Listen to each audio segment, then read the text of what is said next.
First of all, on the agenda, I need to know if any of the commission has any conflicts of interest today. No conflicts, all right. Has everybody had a chance to read the rules for the public hearings? Everybody familiar with how the meeting's gonna run? If so, I'm not going to take the time to read them. But I would entertain a motion to approve the rules of how the meeting's going to be run. I'll second. Moved by Rob Brockman, seconded by Jay Collins. Any further discussion? Hearing none, all those in favor say aye. Aye. All opposed? Carried. First item on the agenda would be the solar regulations, but Malcolm has a few announcements that he would like to start the meeting off with. Once again, thank you all for coming. We'll try and get you in and out of here in somewhat of a respectable time, but I want everybody to have their time. So without that, we'll get rolling. Thank you, Mr. Chairman. My name is Malcolm Murray. I'm the Platte County Clerk and just helping out, planner look at it a little here. Obviously in a remote location, we've got some tech to make sure we can still stream to YouTube. So just so everybody's aware, it is being streamed to YouTube. God willing. I know Jordan's working to make sure we get a couple of hiccups out. With your approval of the rules, Mr. Chairman, speakers will need to sign in, and really that's just to allow Planner Lookout to have a complete record of the minutes. And so we'll need folks to sign in and then state their name before we can. And that just helps us build that record, who spoke, and then if there's an issue down the road, we can refer to that record. In addition, folks will obviously need to speak into the microphone for a multitude of reasons. Number one, it's a large space. Right on cue, the HVAC is going to kick on, it's a little louder. And then also for YouTube, and so you can make sure we have a clear record of what's happening here today. Now, our recommendation was that you work one section at a time. So starting with 1315, which would be the solar regulations. And really it's just to keep on that subject and not really intermingle much, focus on one section at a time. So do 1315 and then 1320 afterwards. With the rules that you approved, speakers will have a maximum of 6 minutes to speak each, but that's 3 minutes per section. They won't be able to borrow some of their wind time for their solar time or vice versa. It's 3 minutes per section maximum, or maximum of 6 minutes total if they were to use all of it. And then, Mr. Chairman, when it comes before the board, we really need each of you to speak into the microphone. I know that that's a little uncomfortable, but we really do need that each of you speak into the microphone. We'll bring the other one up there, of course, so you have two. And then when you work them, if you'll go page by page and line by line, really that's going to be helpful, especially if you intend to recommend changes. We'll need to make sure we have your exact verbiage reflected in the rules, and I'll have a copy on the screen and follow along with you. So, Mr. Chairman, my ask would be that when it comes before the commission, you just take your time and go line by line, page by page. That will really help us out. So with that, Mr. Chairman, that's all I have. Thank you, Malcolm.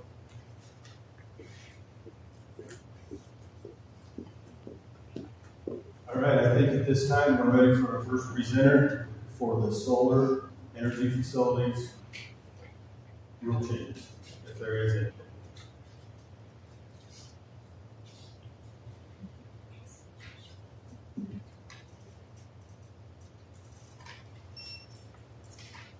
My name is Laura Lookout. I'm the Platte County Planner. I'm speaking on behalf of Jamie Ritz, the Platte County Emergency Management Supervisor. This is in reference to solar, line 26, page 9. This is a typo, but it's a significant typo. The applicant shall provide an unredacted safety manual for it should be solar. Do you have any questions? Thank you. Thank you.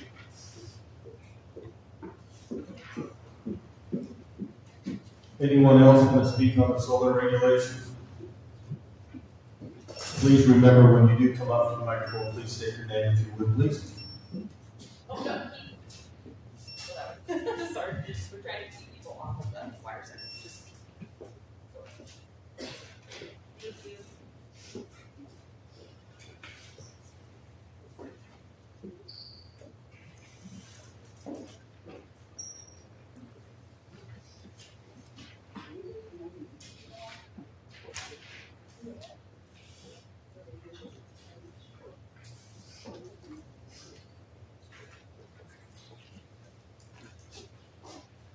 Morning, Commissioners. My name is Keith Miller. I live near Chillicothe, Wyoming. I wish to make some comments concerning the proposed changes to solar regulations, chapter 13.15.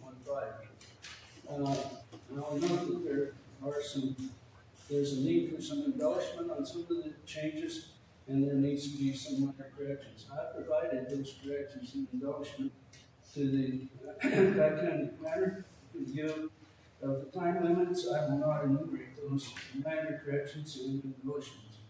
However, there are three more substantial additions and corrections that should be made to the proposed regulations. They are, and I only have three that I'll speak to this morning. Section 13.5.030 definitions found on page 2, lines 22 through 24. It's subsection B, battery energy storage systems, BESS. The last sentence of that definition should be congruent with the last sentence that's in the concentrated thermal solar. I believe the intent of that definition is to say the following: BESS are not approved for permitting as SEF and are governed in Chapter 13, Section 30, alternative energy storage. That last sentence is abbreviated, and I don't believe denotes the intent of that definition. I'll repeat: BESS are not approved for permitting as SEF and are governed in Chapter 13, Section 30, alternative energy storage. They are not defined in this section, in this ordinance. My second part is section 13.5.010, purpose, found on page 1, line 14. I believe those definitions of what this ordinance is about should include the following. I would like to see this amendment to those noted. Decommissioning and land restoration. That is not included in that purpose, and I think that's important. And then my last one is section 13.5.410, purpose, found on page 1, lines 22 and 23. It now reads, and to promote the supply of alternative energy sources in support of Wyoming's goal of increasing energy productions from renewable energy sources. That goal comes from the Wyoming Energy Authority. That sentence should be removed. The Platte County Planning and Zoning Commission has no charge, duty, or defined purpose for promoting any state or local goals. In fact, I'll summarize the three sources that I've gone to in defining that. The first is the purpose and the bylaws of the Platte County Planning Commission, which states the Platte County Planning Commission shall maintain a comprehensive land use plan, including amendments thereto, for the purpose of promoting public health, safety, morals, and general welfare of the unincorporated areas of the county. And it goes on to say that plan needs to be certified to be presented to the Board of County Commissioners nowhere. And I'll make the three sources that I went to. I'm going to give you about 30 seconds to finish up. Okay, the three sources I went to were the bylaws of the Platte County Planning and Zoning Commission, the goals, the rules, land use and rules regulation, which states the same thing. It says nothing about economic development, and Wyoming statutes, which in fact expressly prohibit expanding the reach or the authority of the planning and zoning commissions to other things other than developing a comprehensive land use plan. Expanding it to economic development is not allowed. Okay, thank you. We'll have to move on.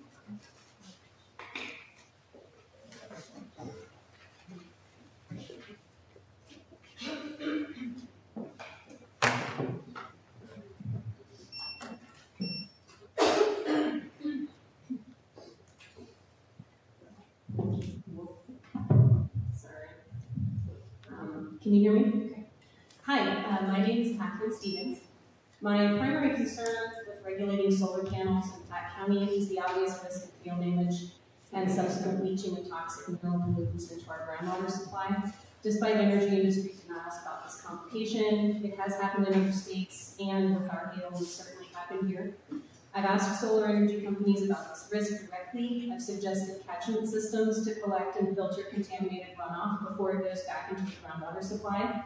Since I'm just a regular citizen, they were under no pressure to entertain my inquiry, though they did admit it was a smart idea. That's where you come in.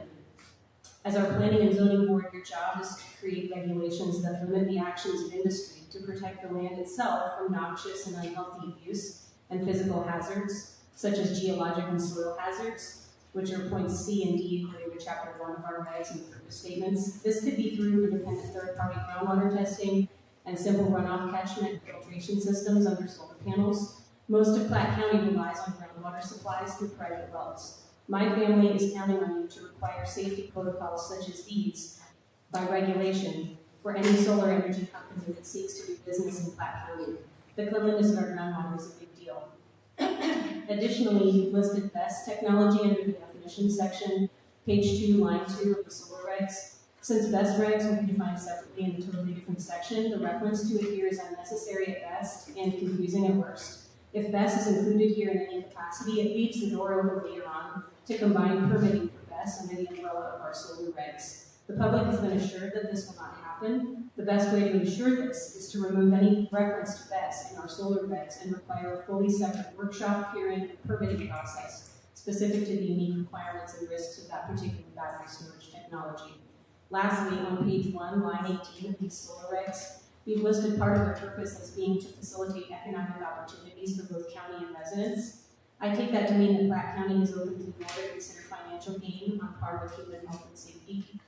History has shown time and time again that when government officials allow profit to enter into health-related policymaking, a few people get richer while everyone else suffers. This must not be allowed to happen here.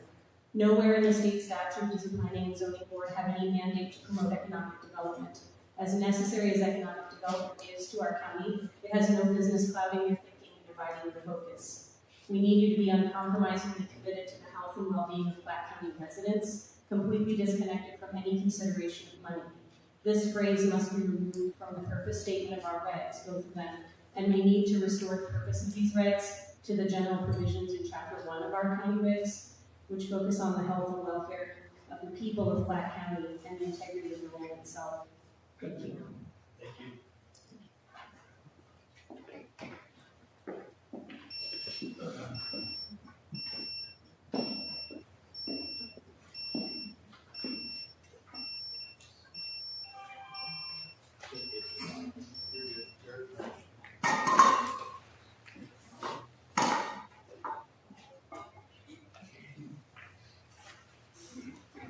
Marty, just make sure you're using the microphone.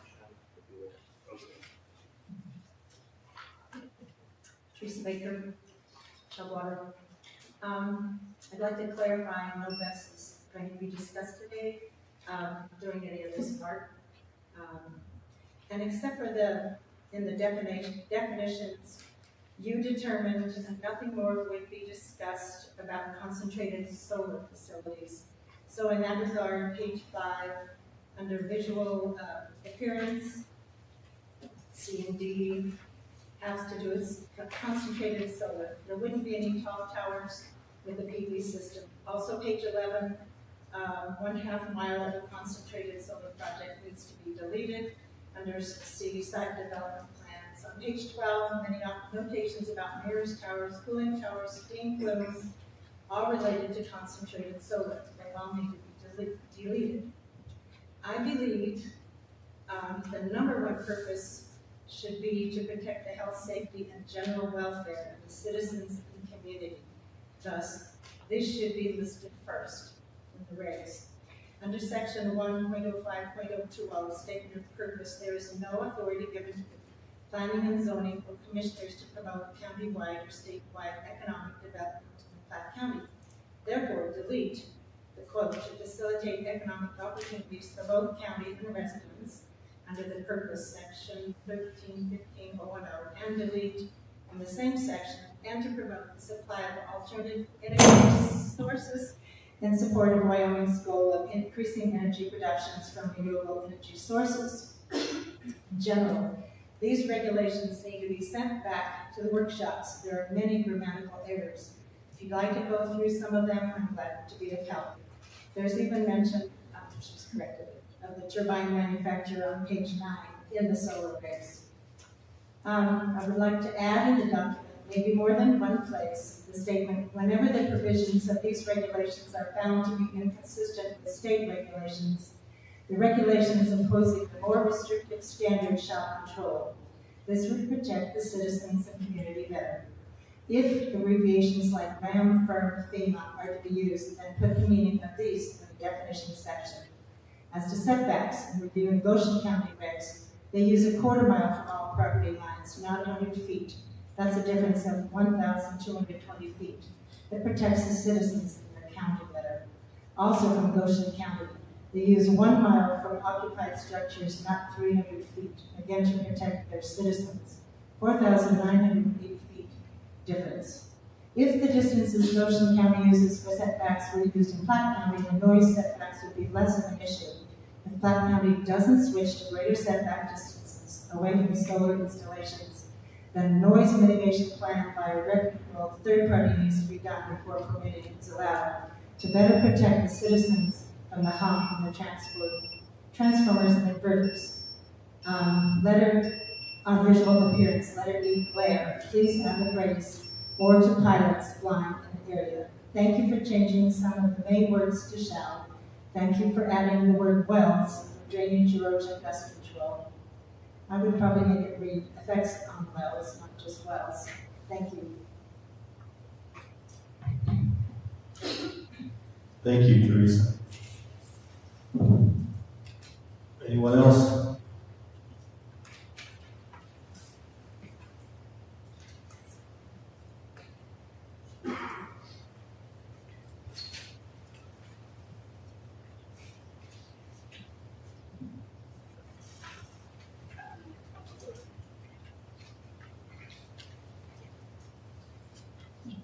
Good morning, I'm Jill Kaufman.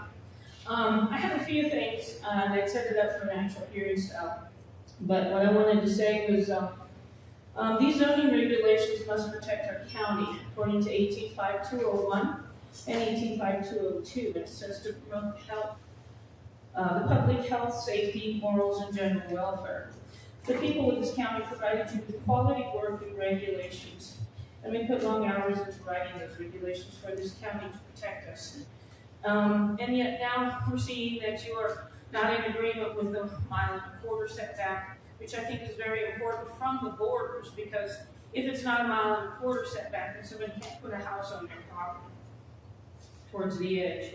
The citizens have also given you many hours of research and information at the tip of your fingers to help you out. But after attending some of the workshops, we were called opposition, and it seemed not to be very interested in our suggestions.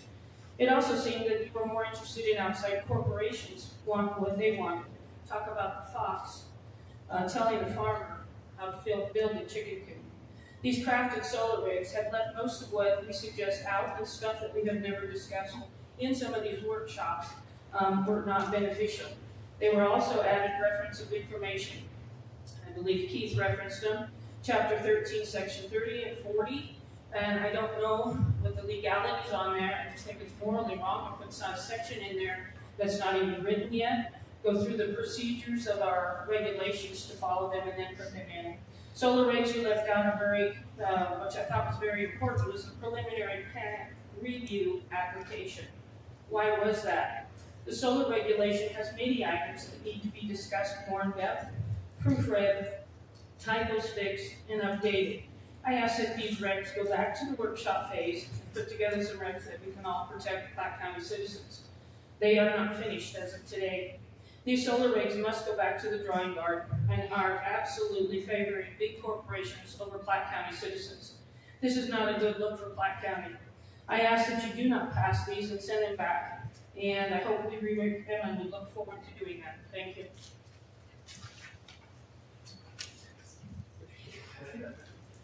Thank you, Joe.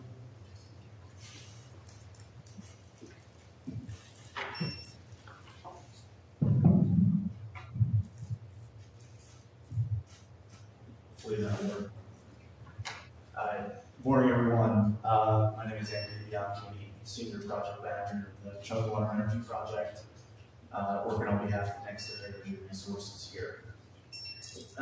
We wrote a letter to the Planning and Zoning Commission. Just wanted to thank you for all your time and engagement over the last several months, volunteering during this process and allowing us to be a part of it. Specifically to the SEF portion, when speaking on the RAM provision, page 3, lines 27 through 33, we support dual use concepts in RAM. However, limiting solar energy facilities in RAM unless there's a dual use constrains feasible sites. We recommend enabling solar energy facilities in RAM via conditional use permit, empowering the county with well-designed projects while protecting agricultural values. The solar energy facility application is a form of a conditional use permit and requires extensive process for its approval. In our experience operating and developing across a variety of jurisdictions across the United States and Wyoming, solar projects are permitted in agricultural zoning districts and rezoning is typically not required. There's also not a definition of what constitutes dual use, so we are unsure how we can meet this rule in practice. Requiring dual use may limit possible viable sites in the county. With respect to emergency response, items F and J, section L, page 9, we fully support close coordination with county fire services and emergency management. To avoid ambiguity and unmanaged liability, we suggest limiting reimbursement to documented project attributable incidents with a clear process and cost standards approved by the county. In addition to that, we typically insure to a very high degree all of our facilities.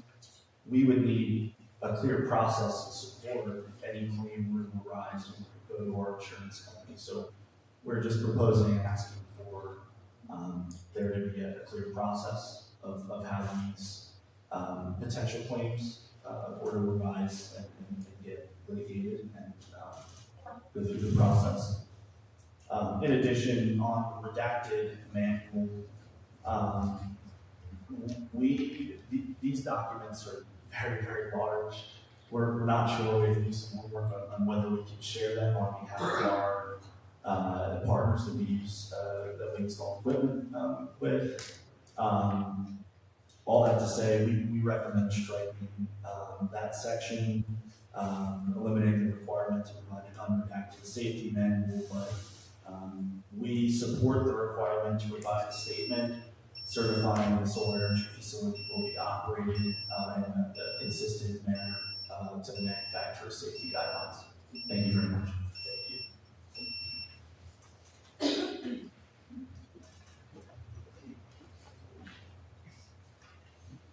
Good morning.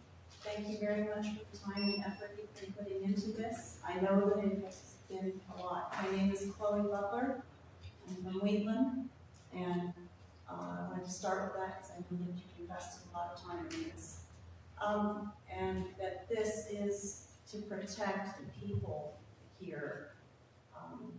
And in that interest, I would like to first object to the scheduling of this meeting on a work morning, like saying a few days before Christmas. A lot of people had plans. And so if this is to be a true public hearing, I request that more happen after and at a time in the evening where people can actually attend. Because a public hearing at 10 a.m. on a work day right before Christmas, it feels like it is, and I know that you all didn't necessarily have a lot to say in its scheduling. Maybe it was just availability, but it feels like it's limiting public comment. So that's a serious concern. I would also disagree with setting any limits or reducing liability and insurance on fire responsibilities of the company. because even a small fire can be millions and millions of dollars. And a large one on a windy day from something that can't be put out is going to be uncalculable at this point because we haven't ever experienced it. So I would strongly disparage any serious limits on insurance and liability on their part. I also would like to recommend looking at other counties and how they have protected themselves, because we do have other counties that have put in that things. And we've been very busy, but we need time to look at what else has been done. This is not a gravel pit. This is not a vineyard. This is huge structures that will affect us and our groundwater and our people. We need 1 mile setbacks from property lines so that if you wanted to build your house near your property line, you wouldn't end up unable to do so because of these structures nearby. I thank you for your time. I ask also that you please insert definitions for acronyms like RAM, which I have no clue what RAM is at this point, and I was reading through there going, I'm out of time, I can't even look this up, because this has been all so rushed. Thank you for your time today, and I ask you for more of it another time.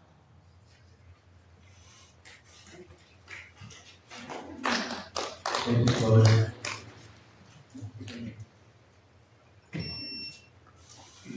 My name is Braden Curry from Wheatland, Wyoming, and I want to thank you guys for being here. I understand you have made the point that you guys all volunteer for this position, but that doesn't negate the fact that the responsibility falls on your shoulders. So I work in life safety industry. I handle permitting jobs all over the country, and the entities that I interact with are known as AHJs, which are the authorities having jurisdiction.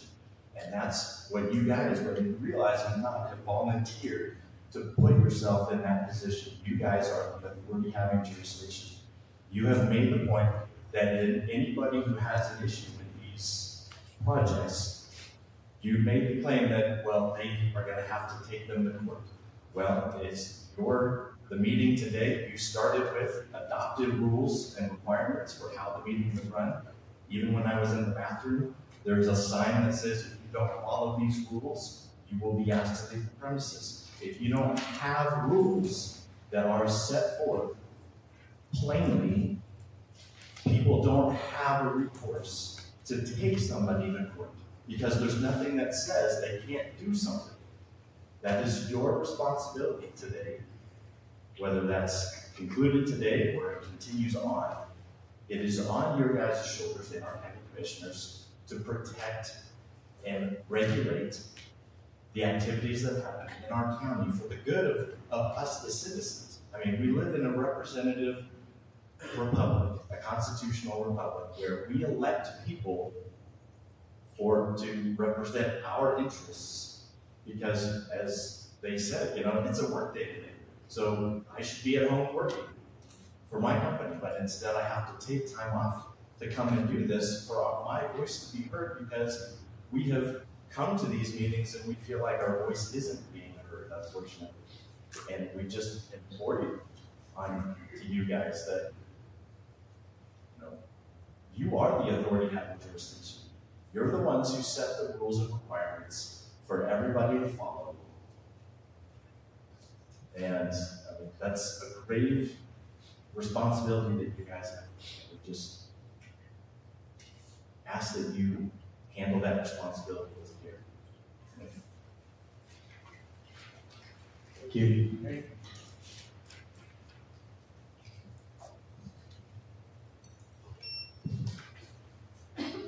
Josephine Young, Platte County Economic Development in Wyoming. I just wanted to address the claims that economic development shouldn't be a consideration. And as a reminder, Wyoming State Statute 18.503, every permit application must include a summary of economic effects. Furthermore, Platte County land use rules state, and their explicit purpose is to ensure development is fiscally responsible to protect the county's budget. Therefore, evaluating economic impact isn't just a choice, it's only a mandate for this board. So just want to point that.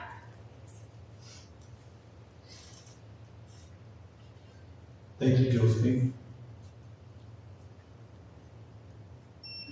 Anyone else?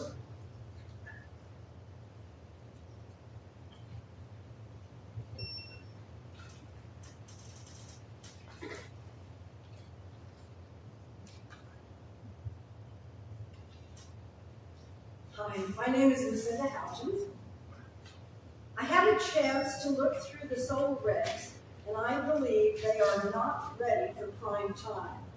In fact, for reasons I'll enumerate, I believe they need to go back to the planner or the Planning and Zoning Commission for corrections. I certainly cannot give them a thumbs up as they are currently written. They should not be certified today. First, the preliminary plan review application section has been omitted. This is separate and distinct from the permit application. It's the first step that any prospective developer would need to complete, so it must not be omitted in these regulations. On page 2, in definitions, section letter B, where battery energy storage system is defined, we are directed to chapter 1330. And then below that, at letter C, concentrating solar thermal devices. Again, we are directed to chapter 1340. Neither of these chapters exists online, nor should they, because none of these regulations have been written. In fact, even the state of Wyoming does not have regulations for the best facilities. Because these are the solar regulations, I think we should avoid confusion by removing these sections entirely from this document.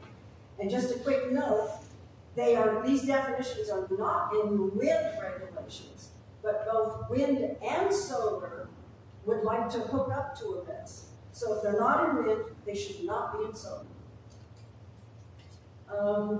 Please refer to page 3 at the bottom where it says permitted locations. It looks like the first 3 lines were struck and changed to 2 separate descriptions. I really don't know if this should be in or out because we didn't go over this at a planning and zoning workshop. So there's a lot of questions about that right there. I also want you to consider increasing the setbacks, especially around residences, to be anywhere from 500 to 1,000 feet.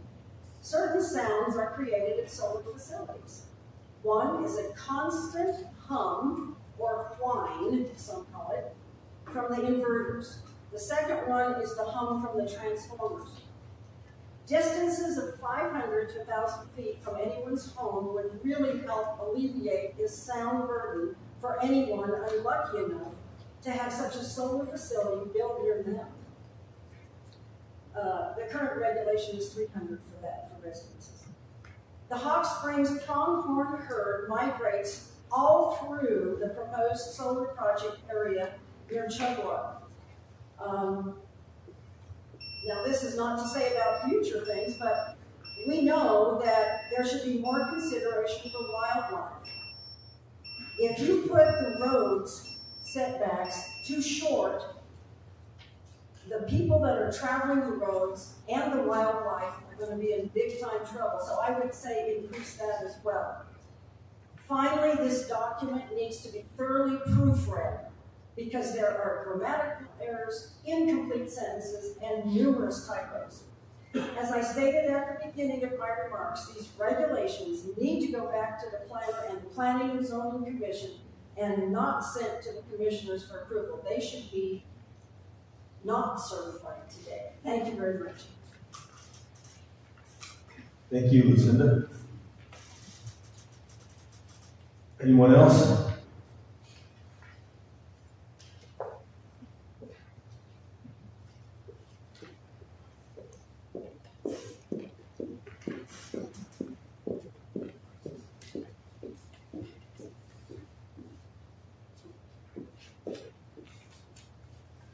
Laura Bogout, Platte County Planner.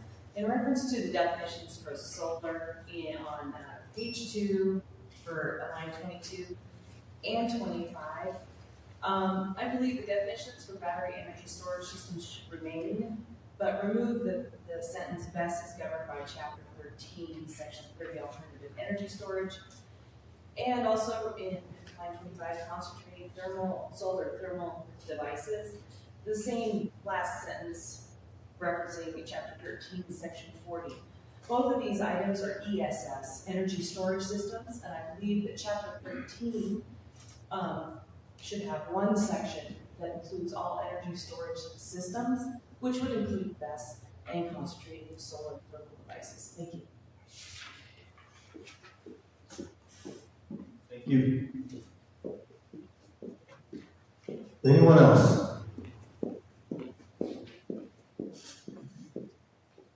Anyone else?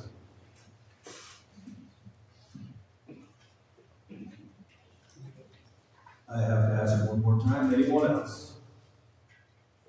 Seeing none at this time, I will close it to public comment, bring it before the board for further discussion.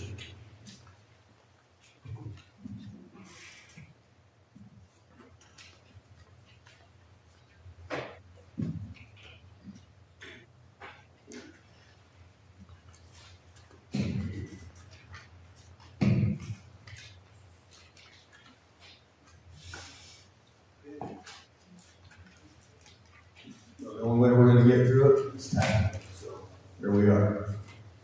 Malcolm asked Laura line by line, page by page. That way our audience is right along with us.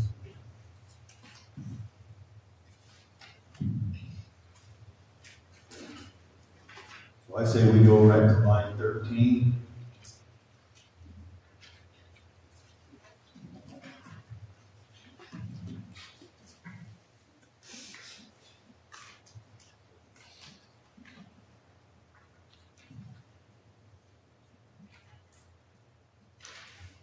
Any changes in line 13? I feel like a bingo caller. Hearing none, go to line 14.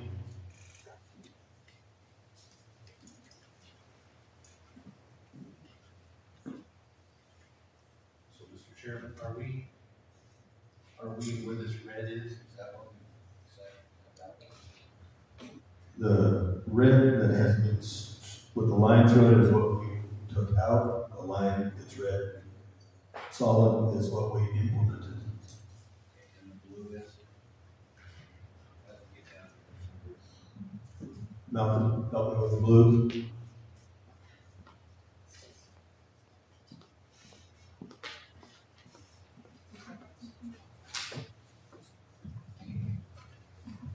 I'm sorry, I should have talked about that a little bit.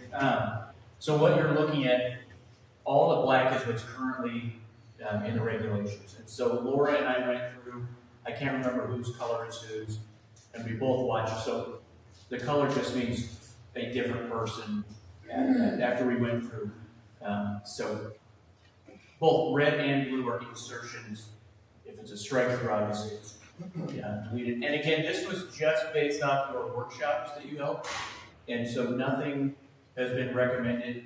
And so I don't know that you necessarily have to go line by line, but if you have a change, I would ask you to work page 1. If you have a change on line 14, say on line 14 what the change is. Once you finish page 1, then let's go to page 2. So I can follow along on the screen, but red and blue are both insertions. It just depends who was one insert.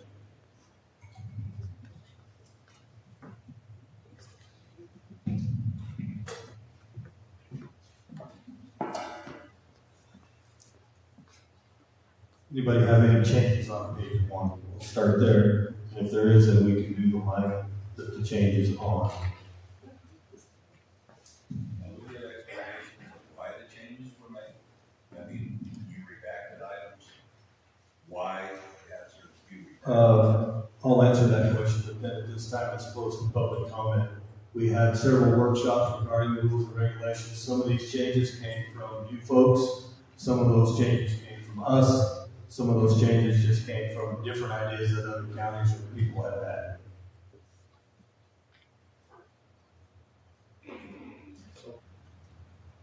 So looking at page 1, to me, it looks like it's just a lot of abbreviation changes and stuff, so I think we're kind of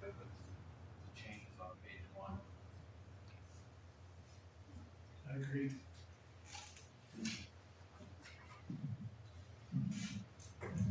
Okay, we're gonna go on to page 2.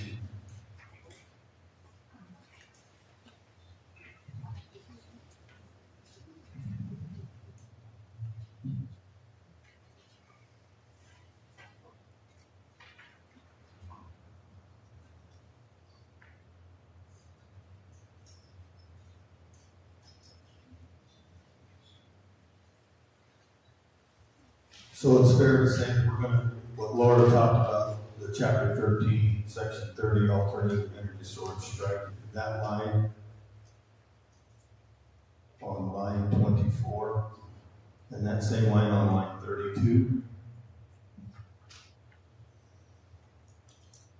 Yes, I agree. And I'm pretty sure we are doing best regulations on their own to answer Keith's question and Catherine's, some of her concerns. The best is gonna be its own beast.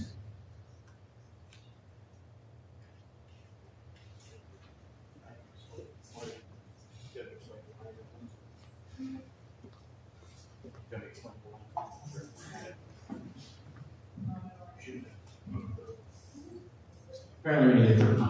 But the idea with those, this was a discussion you had in your last workshop, that in the future you would work on best, of course. And so 1330 doesn't exist at this point.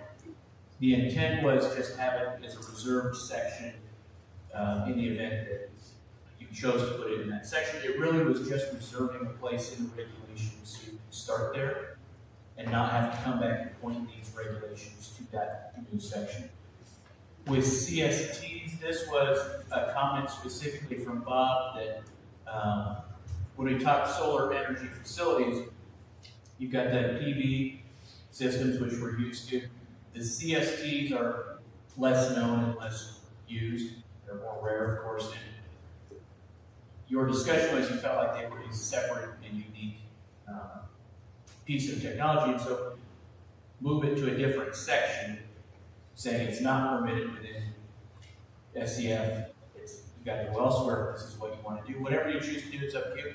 I'm just trying to give some information why we put the two sections. So if you choose to work on it elsewhere, those are already reserved, and then we don't have to come back here. So you're saying leave that in right now just for that possibility that when we do best, we leave that in there, we come back to this section? Totally up to you, Mr. Chairman, what you guys do. I'm just trying to provide information why we did that. We felt like that was your direction was best. Will obviously have to be something else in the regs. And so we needed to give it a chapter and section because someday we'll have one. But the idea was not to come back to the solar regs, but it certainly can.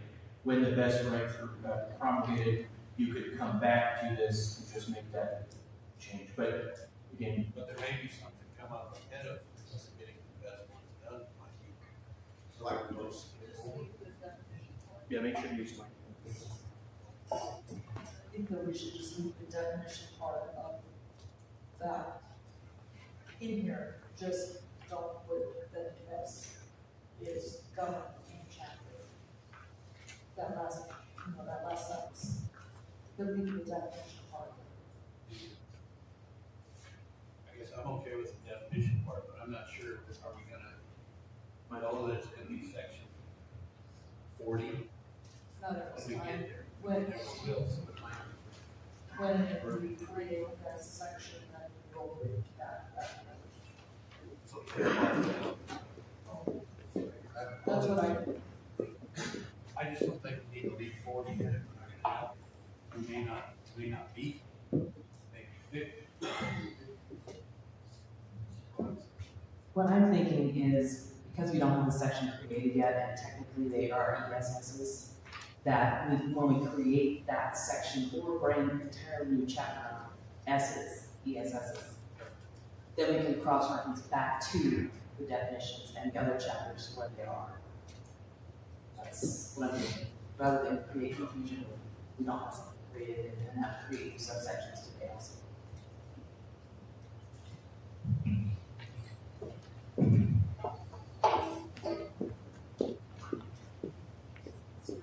Okay, so are we all on the same page on page 2?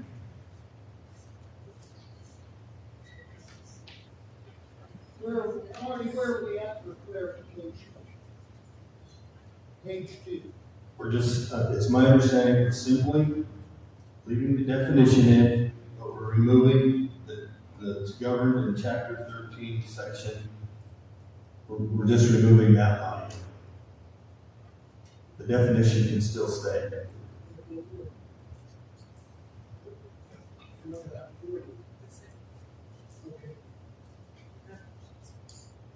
30 and 40. Long. Correct. I think the other changes are just, once again, just clarifications, abbreviations, but good with the rest. Let's move on to page 3.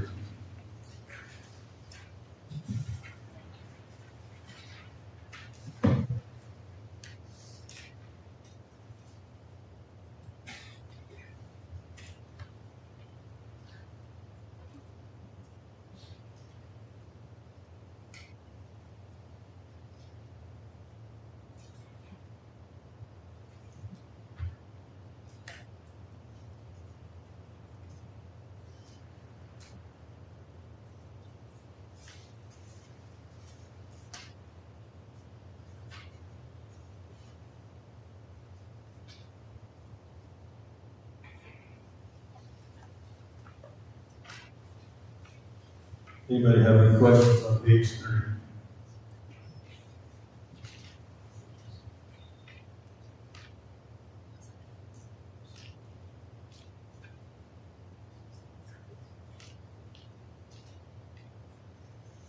Any questions on page 3?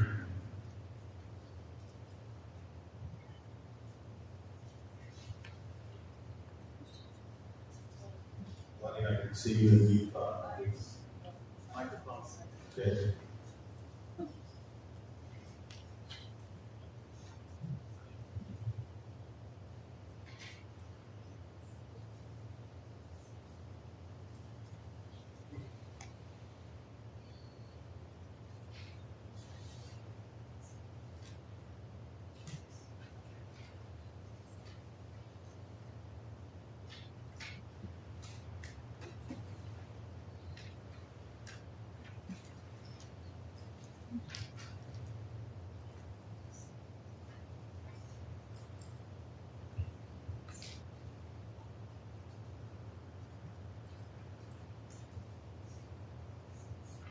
I guess I'm wondering whether that last paragraph.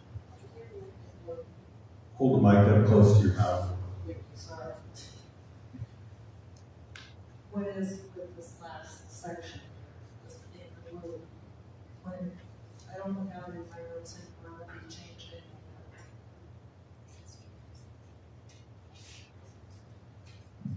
Laura, can you enlighten us on that one? I missed that now, sorry.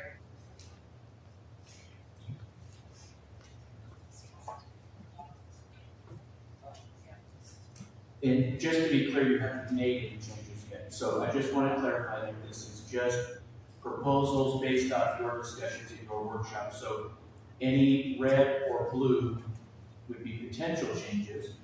And so nothing's been changed yet, but that, I can't remember the specifics. It came out of a discussion in the workshop, but if you don't want to add it, you certainly don't have to. And so if that's something you want to take out and keep existing language or modify the proposed language, either one is up to you.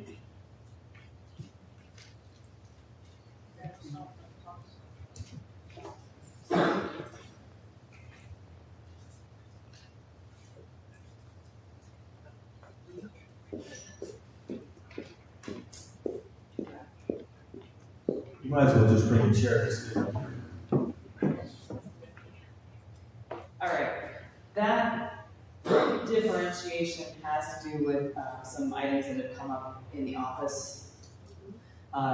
So if somebody owns the land in fee and wants to put a best on it, then that would require a rezoning of the entire land parcel. There's no dual use involved.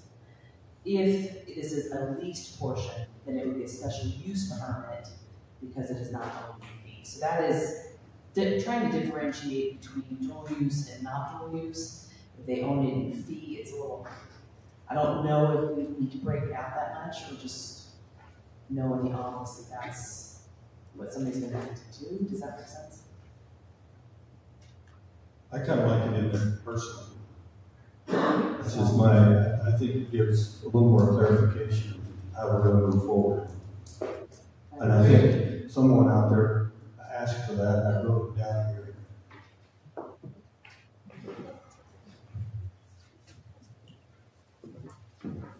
I know Teresa did, I know Jill did, and I know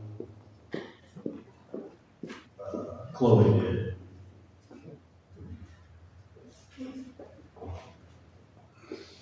So I'd kind of like to leave that in. I agree. Make more sense the way he did. Yes.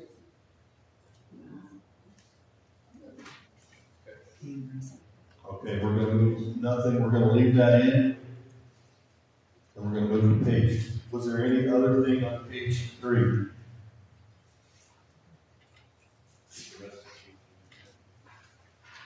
Gonna move into page 4.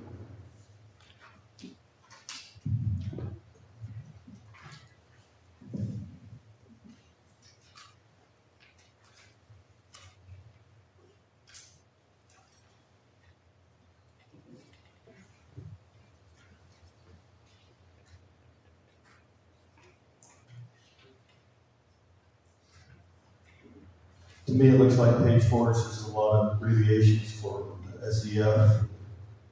And the only thing would be, I like page 4. To me, page 4 is pretty simple, pretty straightforward. I agree. Okay, we're gonna move on to page 5.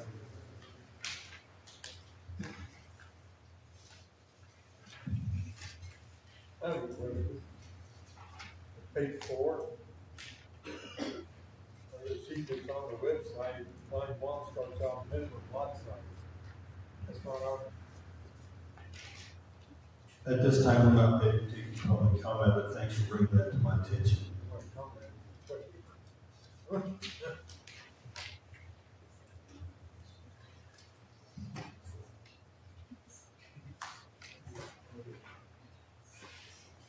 You have it, there don't make it on your website.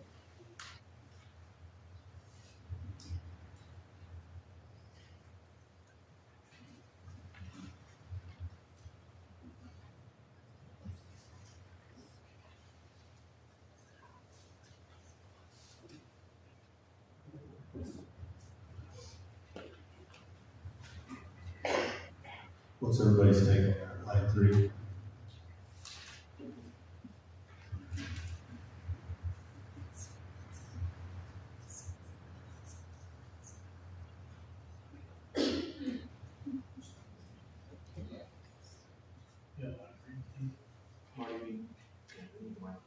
Yeah, I'm trying to pass that.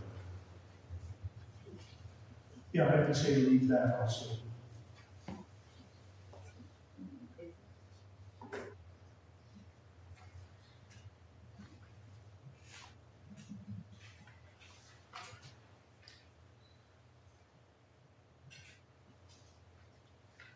Okay, so we're still back to page 5.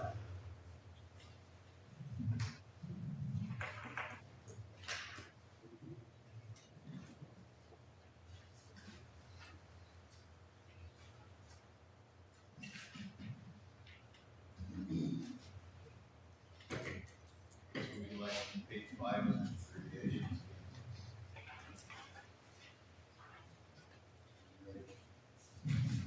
Any other changes?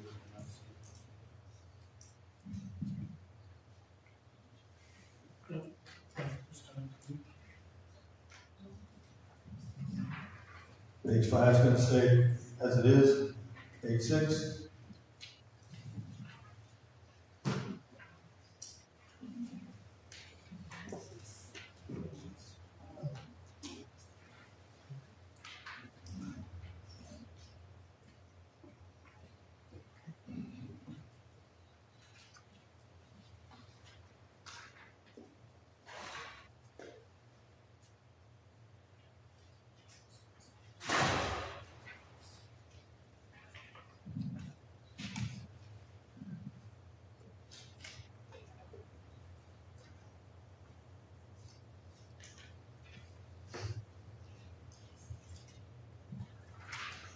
I don't have any problem with page 6. I really like the final space, for fire mitigation and emergency management. I really think that needs to be in there, so I'm good on page 6. I'm good.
Any additions to page 7? Any additions to page 7? Or corrections?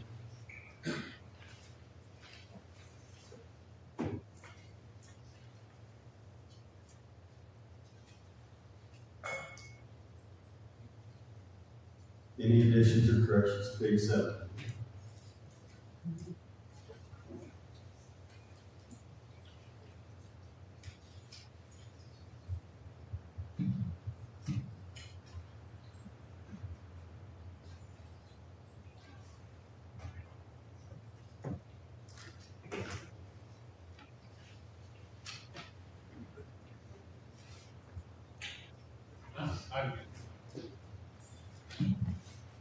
Sounds like the board's general consensus, page 7 is good. Might be easier this way than passing the microphone. Page 8.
Any additions or corrections to page 8?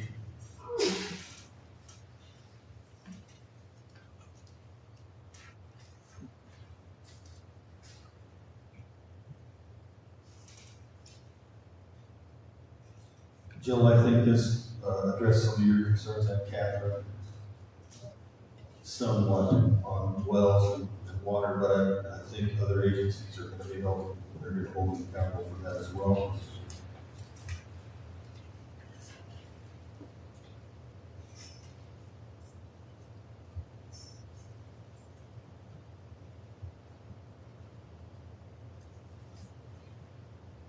Any additions or corrections on page 8? We're going to move on to page 9.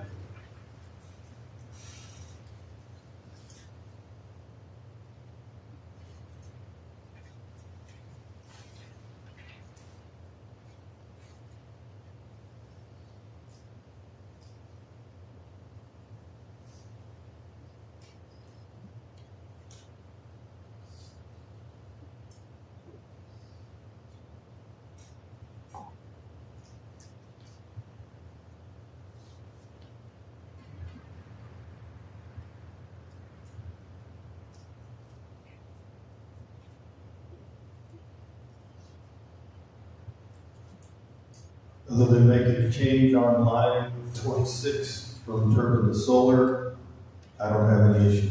Page 9.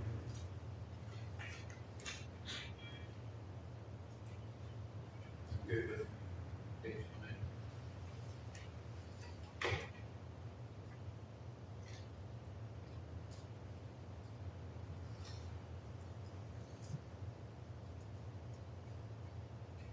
You deleted turbine and with solar in place.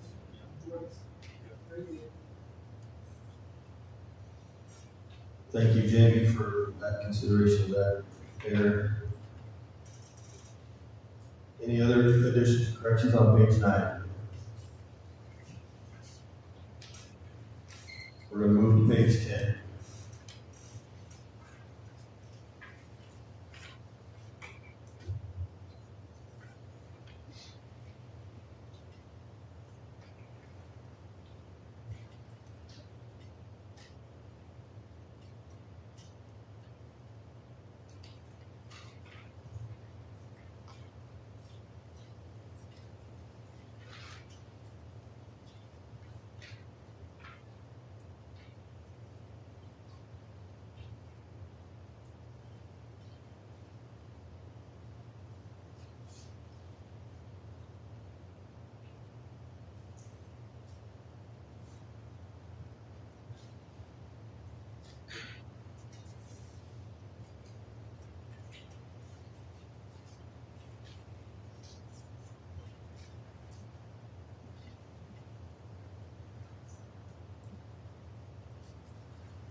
Any changes or additions to page 10? Good. Bob, you good? On page 11. By the way, the applicant and permittee on that page 10, that came to us from Joe and Lucinda. Someone in the audience asked where we got some of these changes.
Any additions or corrections on page 11?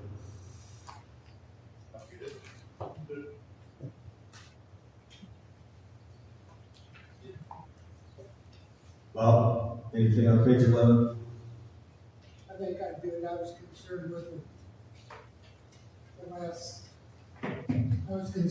the last section that we were not part of the approval process, Marty, in the paragraph down there, and it basically says the planning and zoning or the board of county commissioners, but it's ultimately the board of county commissioners that approves or denies our changes.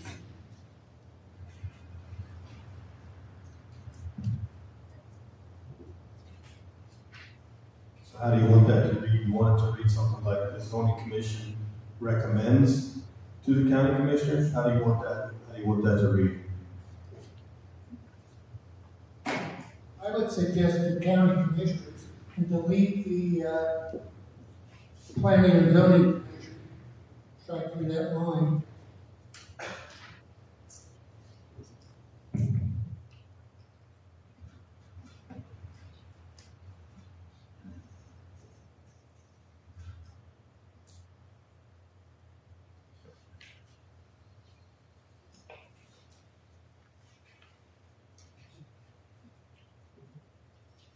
You do not think we can?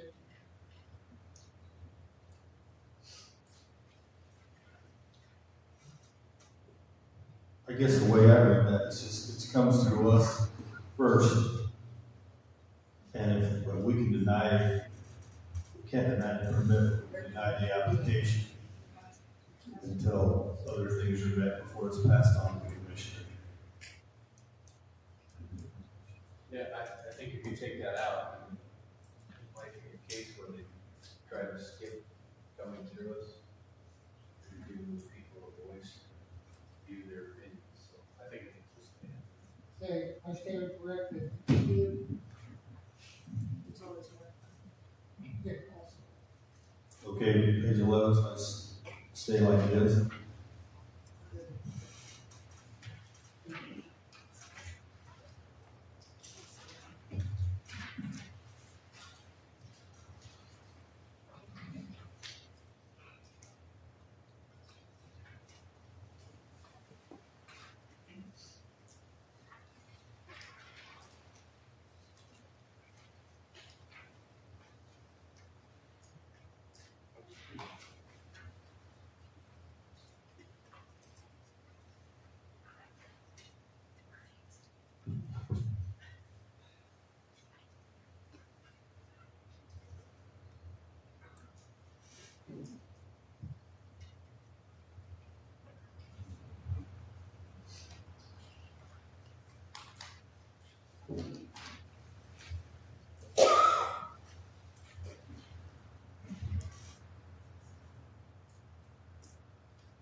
Lucinda, I think this addresses part of your setback.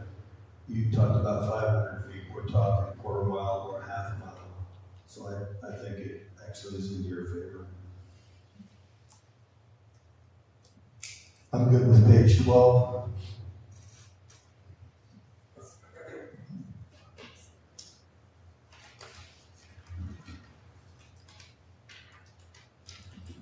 I think I'm good for 12 too. Agreed.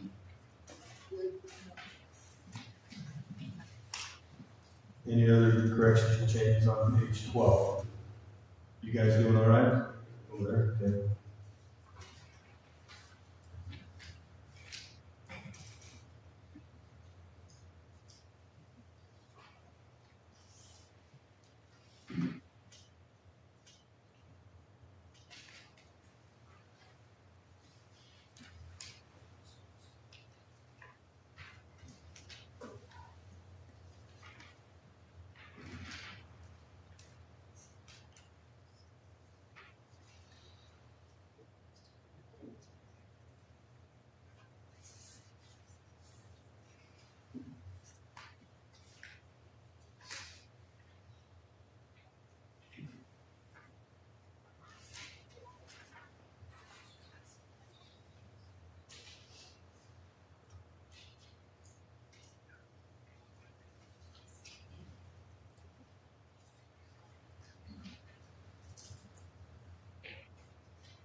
Any additions or corrections to page 13?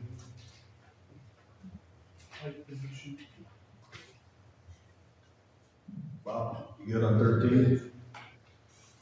Okay, any additions or corrections, 13?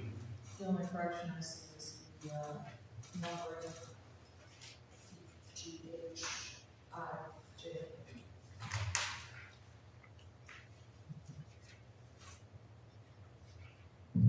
Okay, we're gonna move on to page 14.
Any questions or changes on page 14?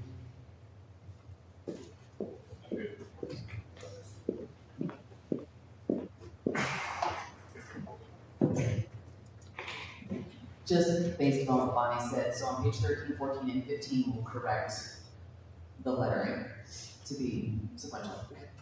Is that okay? Clarification?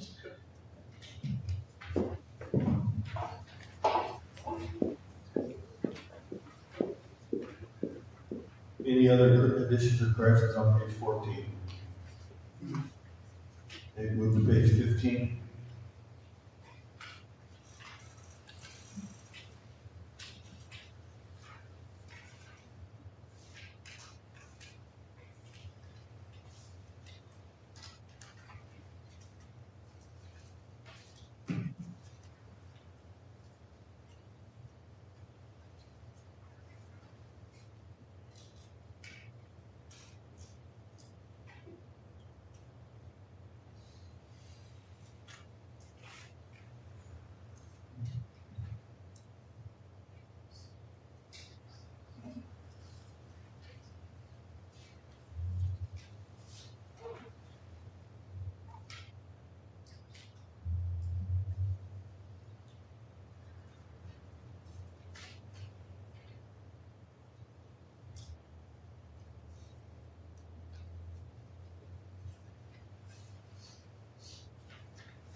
Any additions on page 15? Any additions or corrections on page 15?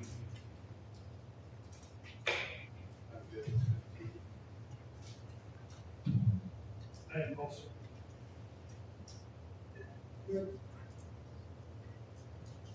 Okay, I'll ask one more time just to be sure. Any additions or corrections on 15? Everybody's good? Going on to page 16.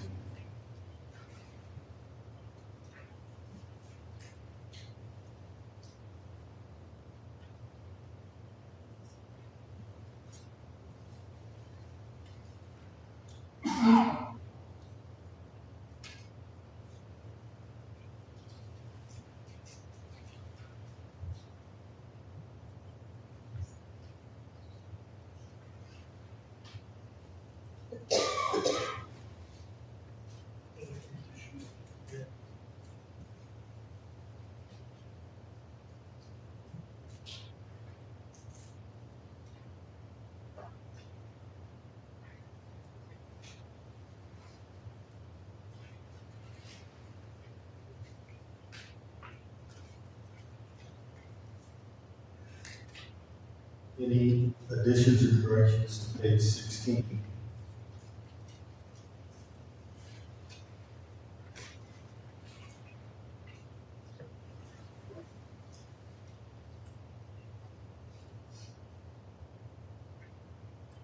Bonnie, you in deep thought? Everybody's good with page 16.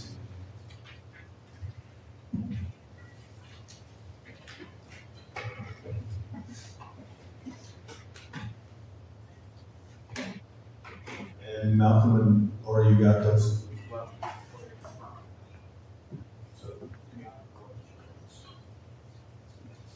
Okay, I know it's a little awkward, Jenny, look at the screen, but I just want to make sure I track exactly what called for. So the first one was on page 2, and it was under the BESS and CST definitions. So under BESS, it was to strike that last line, which had said BESS is governed in Chapter 13, Section 30, Alternative Energy Storage. And then your second change was to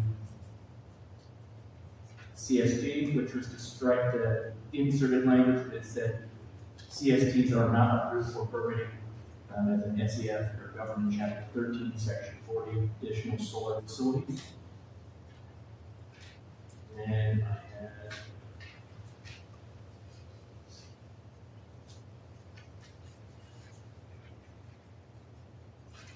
on page 9, that catch by emergency management, that this said turbine, and it was replaced with solar, of course. So it happens when you copy paste. And then on 13, and I've made this change already, is to make sure that the numbering is in order. GHIJK. Those were the 3 areas that I cited changes. If you have others, let me know. So if you certify your recommended changes, it would be all of the insertions and deletions, including the ones you make here today. So if you do certify it, that's what would go to the Board of County Commissioners.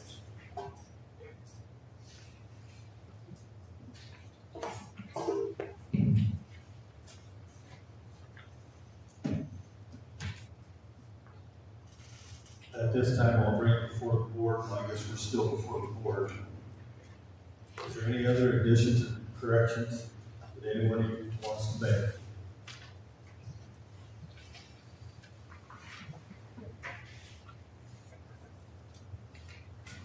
I would move that we recommend a new pass with the changes that we've worked made to the public hearings and the workshop, and pass it on to the county commissioners to adopt.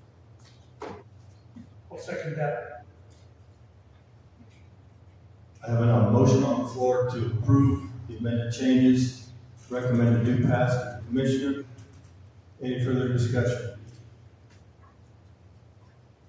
Any further discussion? Hearing none, all those in favor signify by saying aye. Aye. All opposed? Carried.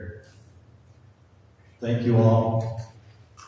We might take like a 2-minute break to use the restroom if you need to, and then we'll move right into the wind energy.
speak during these meetings, you still have time to sign up, whether you're, I don't know the right word, proponent or don't like it, however you see yourself, it doesn't matter.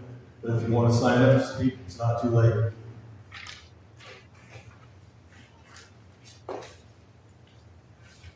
And if you would too, I noticed too, it's hard for us to hear when you are speaking. I look like I'm eating the mic, but I think it comes out a little clearer than farther away. We can't hear you. Same way with you guys down there. You guys get the mic, put it up to your face. All right, with that, are we good to go?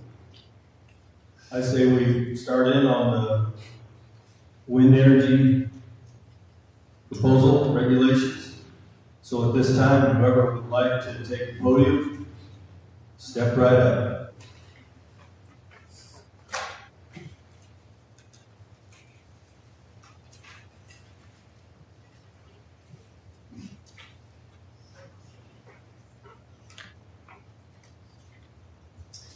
My name is Jerry Hunter. I live in Chugwater, Wyoming.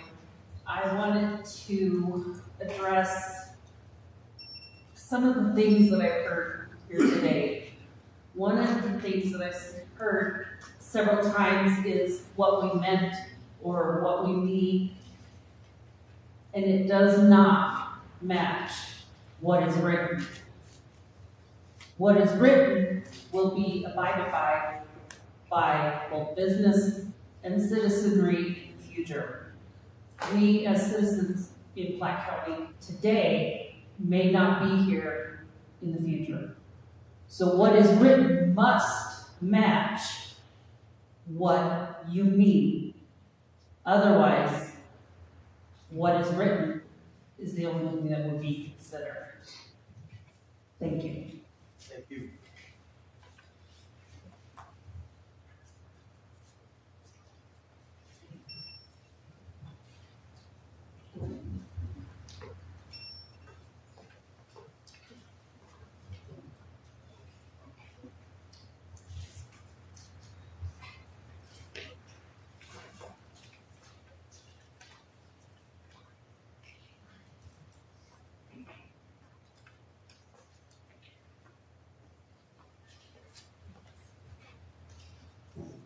My name is Chloe Butler,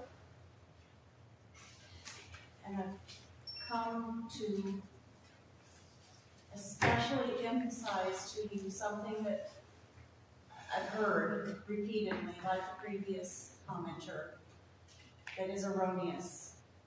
I've heard it out of the mouths of our county commissioners, I've heard it come from your board, that the gravel pit has to be in somebody's backyard. The asphalt pit has to be in somebody's backyard. I want to point out the difference. These wind turbines are slated to be 500 feet tall with a blade span of 600 feet. For comparison, the power plant stacks are that tall. There are 3 of them, a decent distance from most everything in the town.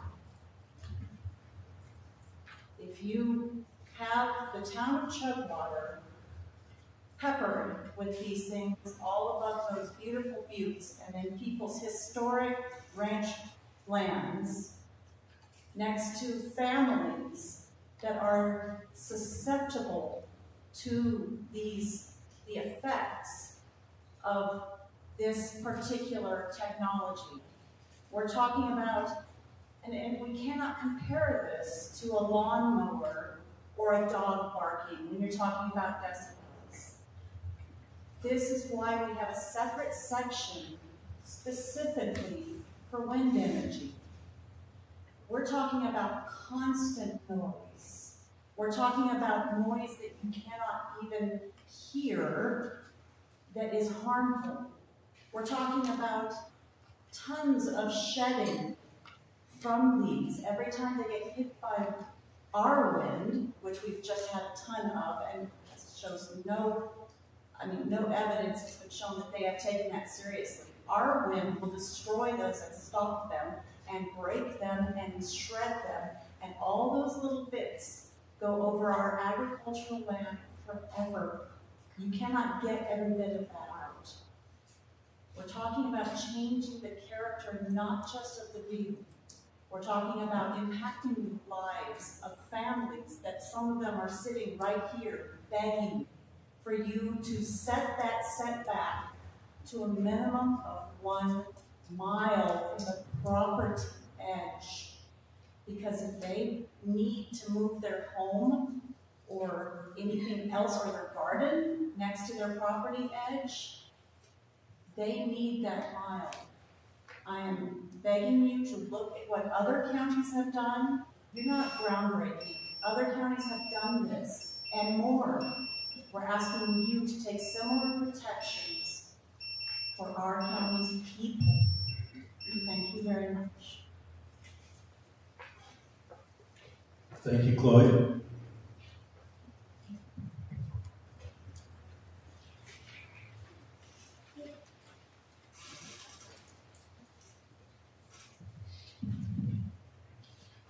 Board, thank you for being here today. I'm Daniel Stevens. I'm a Platte County landowner and live here in Platte County. Setbacks for these wind turbines need to be at least 1.25 miles from the turbine to the closest non-participating property line. With the winds we've experienced just these last few weeks, as we just mentioned, I don't want that fiberglass or the microplastics or other pollutants or toxins covering my land. The wind industry has no plans or standards, to my knowledge, for remediation of these things. Currently, our county also has no plans for accountability or remediation in our regulations, as far as I understand it, though it has been brought up at public comment and in recent workshops, though I don't believe there's been any action on that front.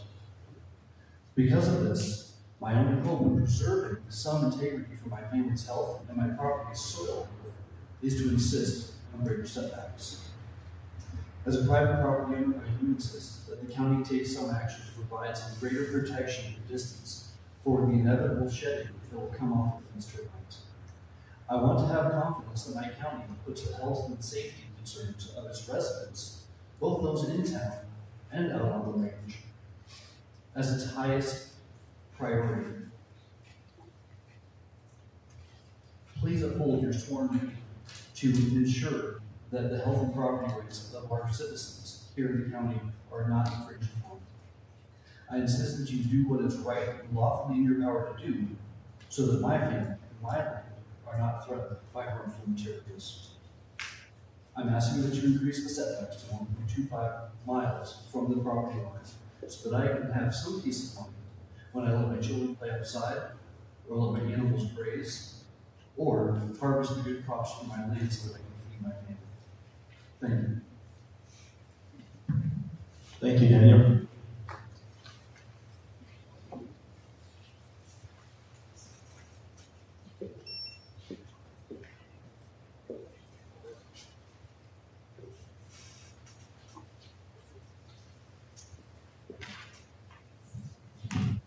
Teresa Baker, Chugwater. Thank you for letting us talk. Again, I believe the number one purpose should be to protect the health, safety, and general welfare of the citizens and community. And so this should be listed first. Under section 1.0502, it states the purpose that there is no authority given to the planning and zoning board commissioners to promote countywide, statewide economic development in Platte County. I will read that. The purpose of these regulations are A, provide uniform development standards, B, provide space to prevent and fight fires, C, help prevent physical hazards for the community such as flood, geologic, and soils hazards, D, conserve the environment from noxious and unhealthy abuse, E, promote the public health, safety, morals, general welfare of the residents of Platte County, F, preserve, protect, and enhance the rights of private landowners, G, preservation of the use of the land. Therefore, I would like to see the same sentences removed in this part as well. In general, the same thing. These regs need to be sent back to the workshops. There's tons of grammatical errors in the wind, incomplete sentences, deleted sentences from previous versions. I'm happy to help, just let me know. Setbacks, no less than a mile and a quarter, as people have already said.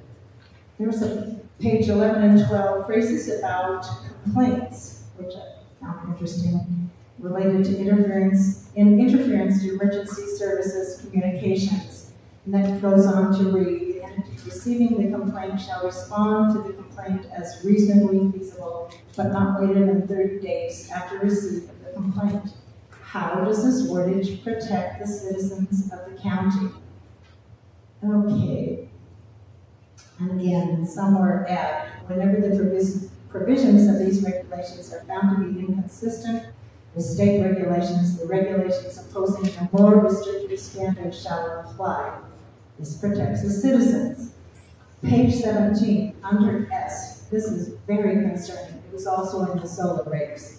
It's talking about how the site will be decommissioned and reclaimed.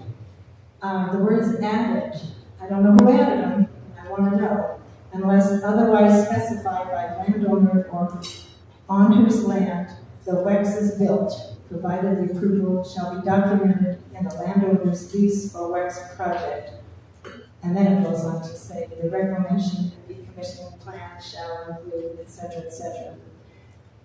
Who added this landowner section and why? Will the landowner then be held liable when the WEX is no longer functioning? Will the landowner pay to have it decommissioned? But this also appears in the solar regs. So it does matter who is financially responsible for decommissioning and reclaiming when these are no longer feasible. Thank you. Thank you, Teresa.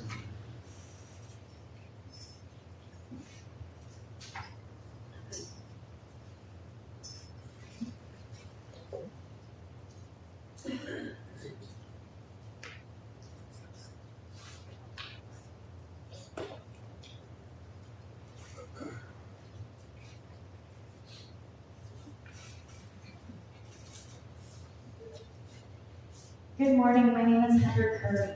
I have sat through and listened to several planning and zoning meetings regarding the wind and solar regulations. Something I noticed as you were going through the proposed changes is that the repetitive language, definitions, and some of the concise language was removed. I am respectfully asking that you reconsider and place that language back into the verbiage of the statutes and regulations. You've previously stated that it is up to the surrounding landowners to sue if something happens to the property. Having this concise and repetitive verbiage in the laws is extremely useful and gives a good, firm foundation and better legal recourse in court. It also holds wind and solar companies accountable. I would also like to request that fairness be extended to all citizens of Platte County by having the same setbacks in effect for rural and city citizens, public roads, and private roads alike, to the safest standard. My personal hope would be that they are set to 1.25 miles. Please remember and consider that any wind and solar farm will change surrounding landowners' expected quality of life and property value. They will essentially have eminent domain foisted upon them without the option of fair market value compensation. I have personally heard this board dismiss the ongoing concerns of the negative impact to land, water, property values, and health. Standing before you is someone with a unique perspective on this. I've lived in a community before and after the installation of wind turbines. Like I see here today, many in our community did not want them, but they did. One of the things that I vividly remember about the community being mad about is the way that they were expecting the transmission lines to be underground, and when it came time for them to be installed, they were placed above ground. There are several more things, but I only have 3 minutes. While living there, my husband had a decommissioned ambulance for his side business that he was selling. There was a man who came and looked at it and told my husband that he was considering buying it so that his family could live in it. He went on to explain that he lived near the wind turbines, but couldn't sell his house. He stated that his family was so sick that they also couldn't live there anymore. There's barely enough room to stand in an ambulance and move around with 2 people. Can you imagine a man and his family being so desperate that they were considering it? Please remember this story when finalizing the statutes and regulations. The aforementioned concerns are valid and are now facing families within Platte County with NextEra's permit application on the horizon. Oh, and by the way, the wind and solar company that came in and irrevocably changed my community's lives in Powhatan, Colorado, their name is Golden West Wind Farm, and they're owned by NextEra. Thank you, Heather.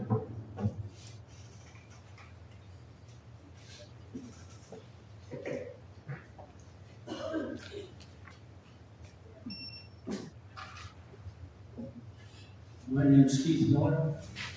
I live in Stillwater, Wyoming. I'll try to be very brief, and I'll be more emphatic. The last sentence of the purpose on the purpose section of the solar regulations, page 1, lines 22 and 23, are repeated in the wind regulations, page 1, lines 26 to 28. That statement is, and to promote the supply of alternate energy sources and support the Wyoming's goal of increasing energy production from renewable energy sources. That statement must be removed. If it is not removed, you, the Planning and Zoning Commission, as well as the County Commissioners, are in violation of State Statute 18-5-202B. I will give you the thread that gets you to that conclusion. First of all, the bylaws of the Platte County Planning and Zoning Commission, general provisions, section 1, which states its purpose is, quote, the Platte County Planning Commission shall maintain a comprehensive land use plan, including amendments thereto, for the purpose of promoting the public health, safety, morals, and general welfare of the unincorporated areas of the county, and certify the plan with a majority vote to the Board of County Commissioners. I'll just make note that authority is stated in section 2 of the bylaws as coming from the Wyoming statutes 18-5-201 and so forth. I'll note that 18-5-201 is now revoked, repealed, and has been replaced by Wyoming statutes 18-5-202 through 18-5-208. Wyoming statute 18-5-202B states the following. The Planning and Zoning Commission may prepare and amend comprehensive plans, including zoning and promoting public health, safety, morals, and general welfare of the unincorporated areas of the county, and certify the plan to the Board of Commissioners. There is no purpose for promoting state or local agencies' economic goals, particularly regarding the Wyoming Energy Authority. There is case law that specifically stipulates that there should be no additional provisions to the purpose of the Planning and Zoning Commission as prescribed in Wyoming Statute 18-5-202. That comes from District Court Docket 568 B-2 869 1977 Wyoming Lexus 314 Wyoming Court Docket Shore versus Board of County Commissioners. The findings from that court case state the following. There are no other provisions in this article which could contemplate the adoption of any other type of zoning scheme or other than comprehensive land use. Specifically, there are no separate provisions which contemplate the adoption of any interim or emergency plan for the unincorporated areas of the counties. The other finding within that case is the following. There are several findings, but I will just read you this one in the sake of time. This article must be applied in such a way as to reasonably restrict the action of the Board of Commissioners. At the same time, however, to make theories of planning meaningful, there must be means to prevent changes in the conditions of the county, pending the formulation of a comprehensive plan under subsection B which I just read, this section.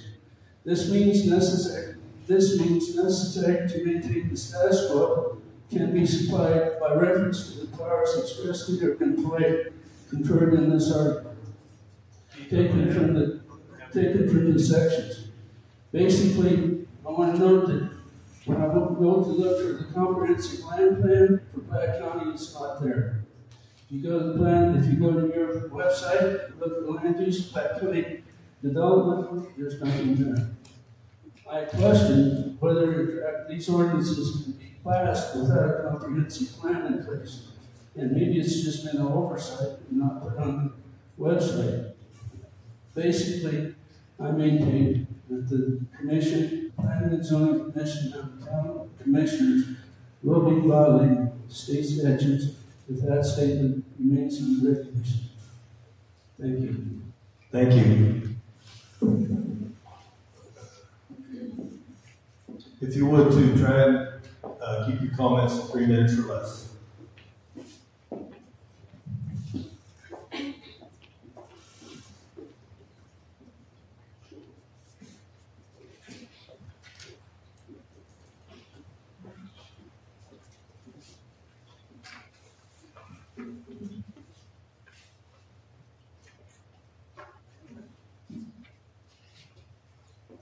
Hi, my name is Catherine Stevens. I've participated in the workshop process for these regs, and my extensive research into the placement and health effects of wind farms has been largely disregarded.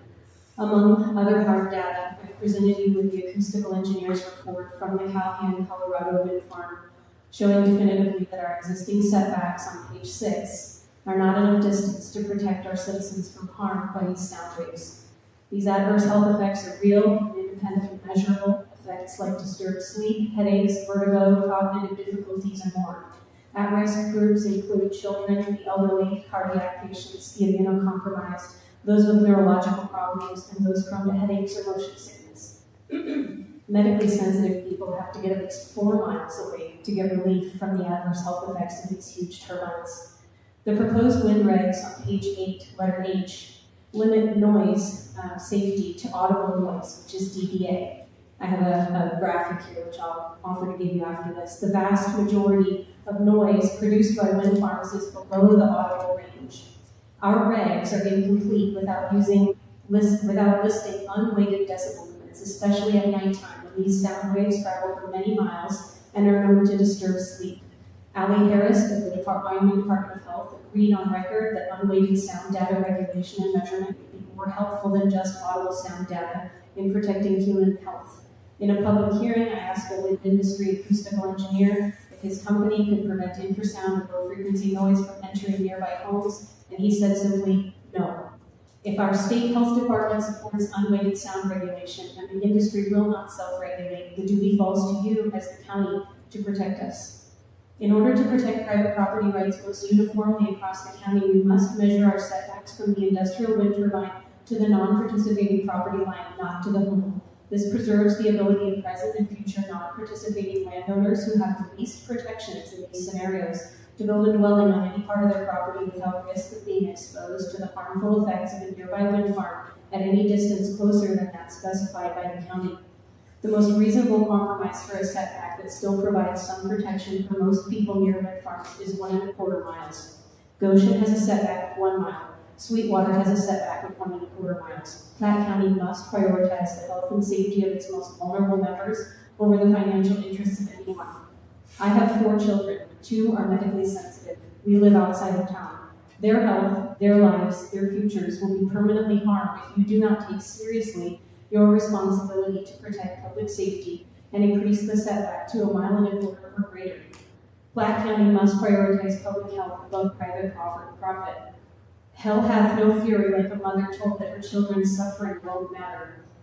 And respectfully, if you think I'm annoying now, imagine how annoying I will be when my private property rights are violated to such a degree that my children are no longer safe inside their bedrooms. Thank you. May I give you this graphic? May I approach?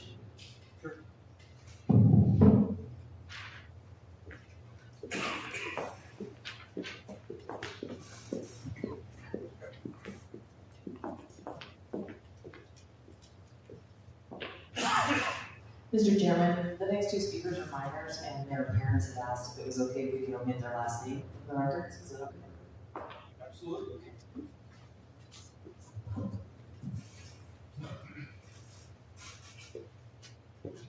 Hello, my name is Jean and I live outside of town. I really wanted to say that our setbacks that say how far a wind turbine is from a person's home need to be revised for the safety of people all over the county. The regs say that the setbacks in town are a mile, but where I live they are only a quarter mile. It does not seem like people in town should get more protection than people who live outside of town. People who live in our county need to be protected, and that's your job. Thank you. Thank you.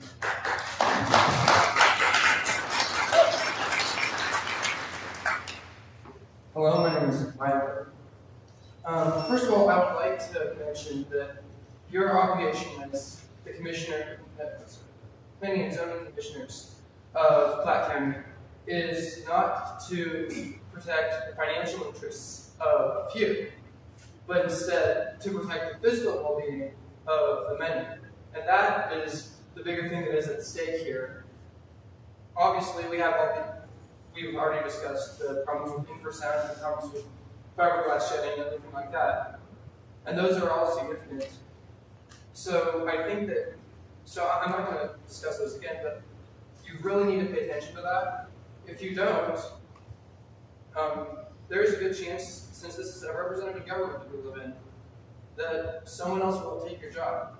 Because we have people in offices like this who are there to say what we want them to say, not what only a few people want them to say, but what most people want to say. And that most of the citizens of this county do not want this one firm to come in. So I would encourage you strongly to hear what everyone here has said and actually act on it. Additionally, my recommendation for the next planning and zoning meeting would be to have one of those neat little buzzers that you have over there to tell you guys when your 3 minutes is up. Additionally, I would like to say that alternative boundaries are a little bit unnecessary and that you're not some sort of special class of citizens who needs to be protected from tomatoes flying.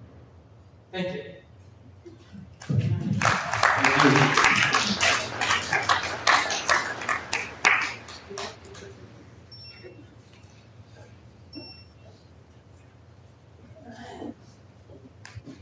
Hello, my name is Letitia Lane, I'm a Platte County resident. I just want to advocate to increase the quarter-mile setback to at least a mile, if not more. Can you hear me? My name is Letitia Lane. Sorry, I'm not a usual public speaker. I just want to advocate for the quarter-mile to be further out. I would say at least a mile. I was thinking yesterday in my home, I was picturing out my window, a quarter mile away, one of these wind turbines just being a quarter mile away from my door, and I can't even fathom it. It actually makes me feel scared even to have that moving. But I just want to advocate for people who live out there because if this project goes ahead, it can only be a foothold that can cross our county further and affect a lot more people. And I think that with a lot of the money floating around, I think it could cause even good people to make bad decisions. And I hope that's not going to continue to be the case. And I was also thinking today about the saying the have and the have-nots, which is usually associated with money also. I hope that this situation won't be one of the protected and not protected. Those who have that protection and those who don't in this community. That our health is one of the most important things we have and hopefully should outlast any money that can come and go. And I just ask for stricter regulations. I don't think it's too much to ask. Other communities have put it at a mile or further. And I just ask you to take that seriously. Thank you. Appreciate it. Thank you.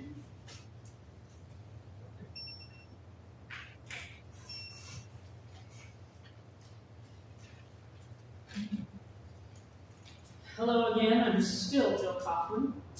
I'm going to take just a little twist to give some statistics to you guys, and these are all publicly available.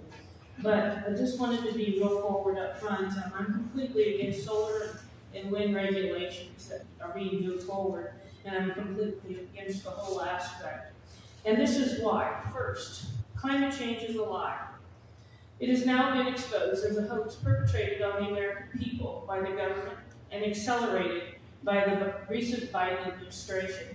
And by that extension, you will be as well, by also trying to force this down the public at the cost of destroying an existing traditional economy by bringing in corporate economic development.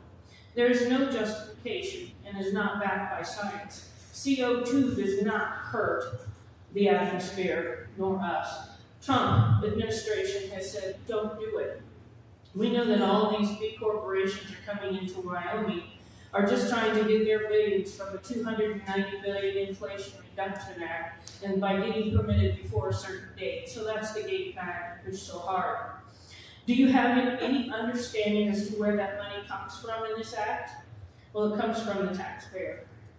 All you are doing is running up the national debt if we approve all of these wind turbines and solar arrays. It is no statistic that ever since these green energy corporations have come in our state, our electric bills have been somewhat gone up. We've been gone up around 24 to 27% and have continued to skyrocket in this state. We don't need any of it. Our state right now already exports 80% of our energy, and we only live on 20%. Probably with none of this energy generated with these new corporations coming in, they will even stay in the state of Wyoming. They'll probably transmission line out. So we desecrate thousands of acres of our valuable, critical infrastructure of our agricultural land for something that is really not a need when we already have it being supplied by electricity and energy, which this opens the bordering properties of the people in line of fire to possibly the eminent domain ability where they want to put the transmission lines come across our property and they'll just eminent domain it. And who do you think will pay for the transmission lines when they come around? It's the consumer and back to the taxpayer. This board is supposed to be serving the public and providing safe and quality regulations, but unfortunately the public is in the penalty box and footing all of the bills. Thank you. Thanks, Jill.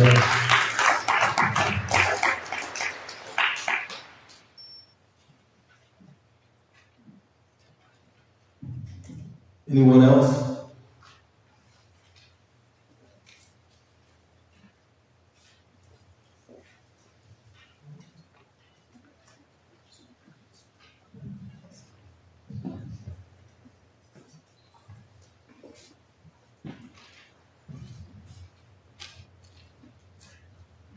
I'm Tambria Barton, I live in Platte County. My research indicates that the minimum for a setback from a wind turbine from someone else's property should be 1 mile. That's the minimum. And I'm just really sad to be seeing prime ag land destroyed by fiberglass shedding and whatever all else goes with this. This isn't cost-effective, reliable energy. We don't need it. I wish you could see that. Thank you.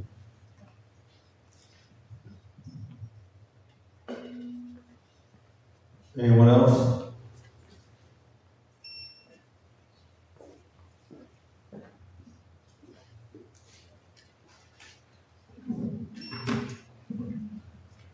Thank you. Anthony Bianchini, Exeter Energy Resources. I have some prepared remarks, but wanted to address some of the things that were said, over the last several minutes here. Noise, fiberglass shedding, et cetera, has been deliberated at length at our industrial setting council hearing. For example, on noise, the state health officer of the state of Wyoming indicated that infrasound is not an issue in scientific literature.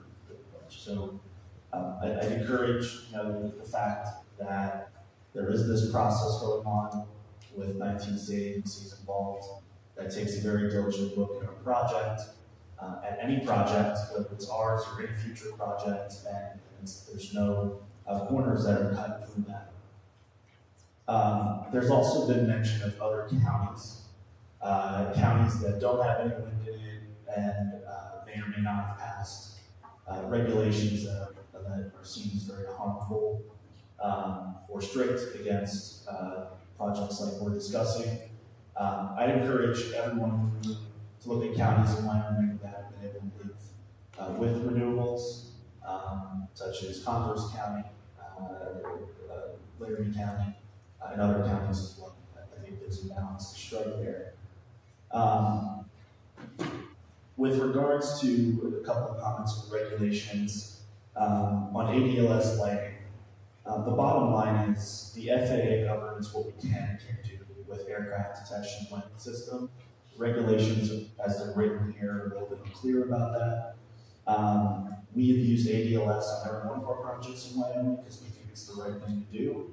But the FAA can tell us that we are not allowed to put ADLS up. It's really up to them. So I'd encourage the commission to consider adopting something along the lines of ADLS required where FAA approvals allowed, otherwise FAA compliant lighting would require.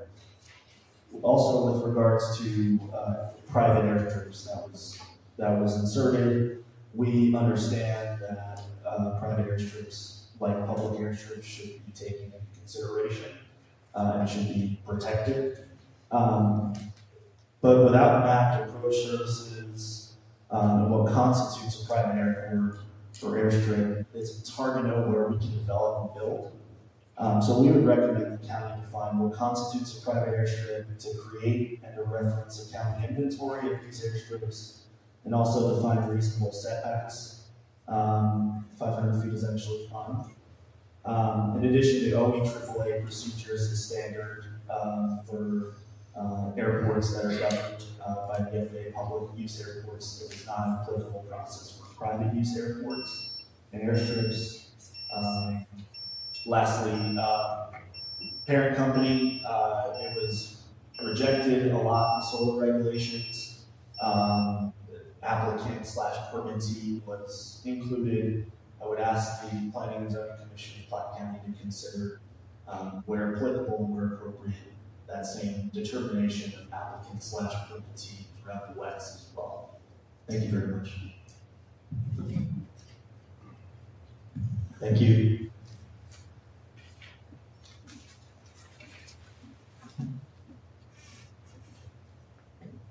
Anyone else?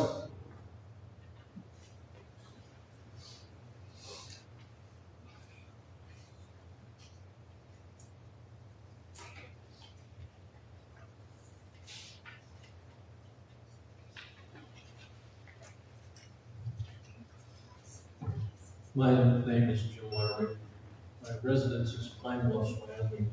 I am a significant property owner in Platte County. And we'll have participation in the NextEra project.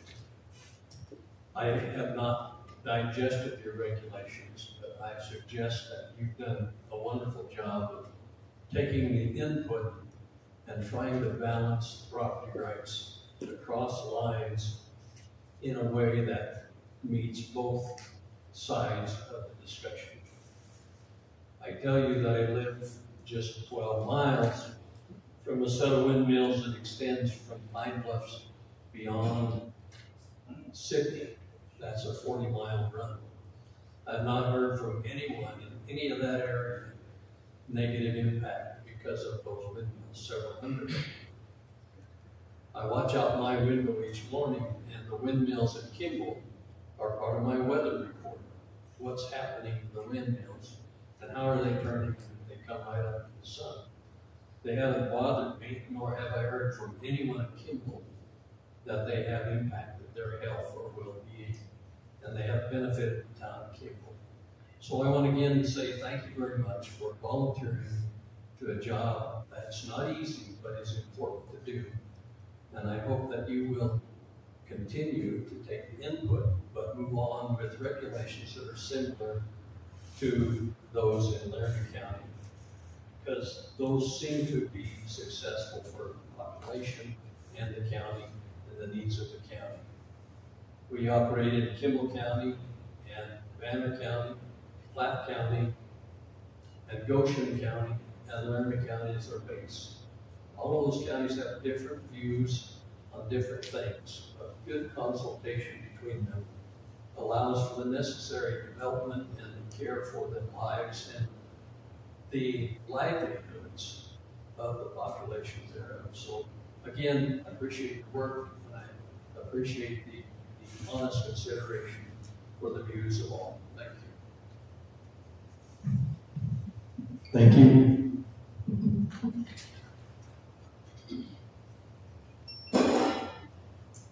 Anyone else?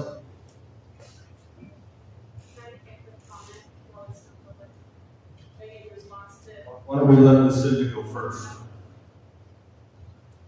And then I'm not gonna get into repetition. I'm not, I might have you address us with your question when we close it to public comment, because if I let you go twice, I have to let everybody go twice.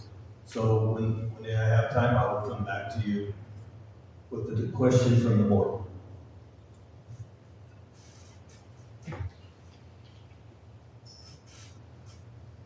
Hi, my name is Lucinda Houchins. Sorry to say, but as with the solar regs, the wind regs suffer from not having been proofread, evidenced by omissions, grammatical errors, and typos, some of which completely change the meaning of the regulations.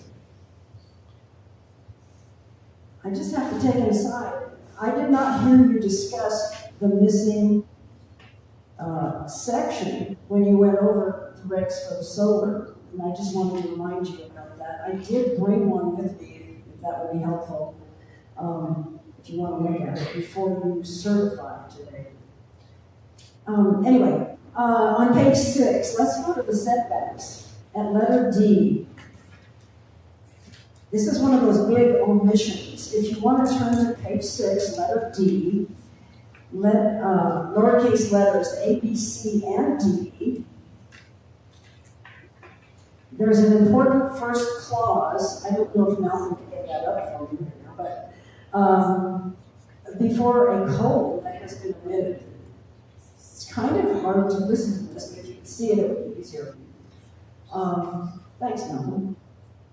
Okay, look at A, B, C, and D. If you just read, regardless of wax tower height, at least 1/4 mile, public good roads right of way, except transmission lines associated with wax and then state parks. It's like screaming, what? Something's missing. And what's missing in front of A, B, C, and D is this phrase: all WEX project structures shall be set back, then read A, regardless of the WEX tower height, at least 1/4 mile from public road right of way. Then it makes sense. So that is a major omission that has to be put back in. Please consider that. But speaking of setbacks, thank you, Malcolm, they should be increased. When citizens of rural Platte County who produce all kinds of agricultural products, from crops and livestock to fibers and foods, who are not within the project, their livelihoods and property rights also need to be remembered and protected. If industrial wind turbines' detrimental effects from infrasound cannot stay within the project boundary, as we know that infrasound can travel 12 miles, then the turbines need to be pushed back from the perimeter to help alleviate some of their negative effects. Wind turbines should not be closer than 1¼ miles. Much scientific evidence has been presented during the county commissioners and at the planning and zoning. And that's been detailed about the many hazards to human health as well as, now this is a biggie, I think, the underground waterways and the wells. To conclude, in addition to suggested changes for the setbacks, these wind regulations are not ready in their current form and cannot and should not be certified today. Thank you. Thank you. Anyone else?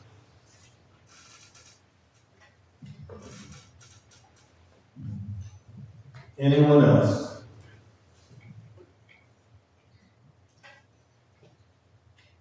One more time, anyone else? Okay, at this time I'm going to close it to public comment. Bring it before the board for further discussion.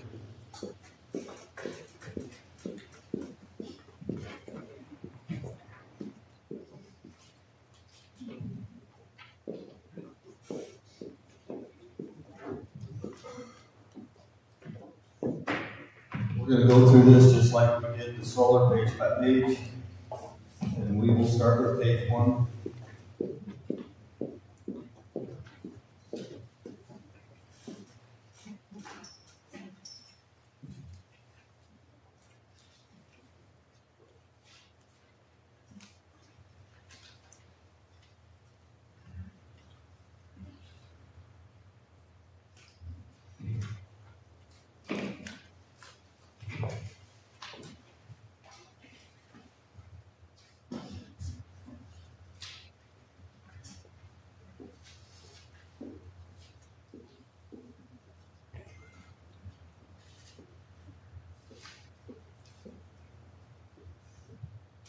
Any additions or corrections to page 1? I had marked down what Keith had talked about, the end of 26, 28. I think that's something the county attorney should look at. I don't think we need to be held liable for anything the commissioners do on.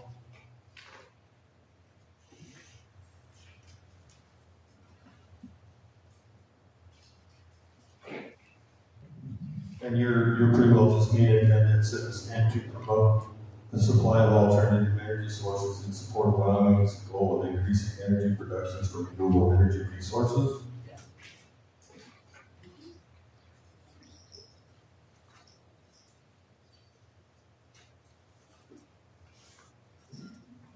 Bonnie, what'd you say?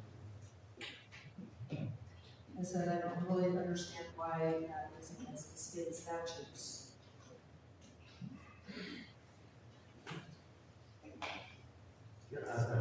That's what he was saying, is we're going against state statutes by making that different.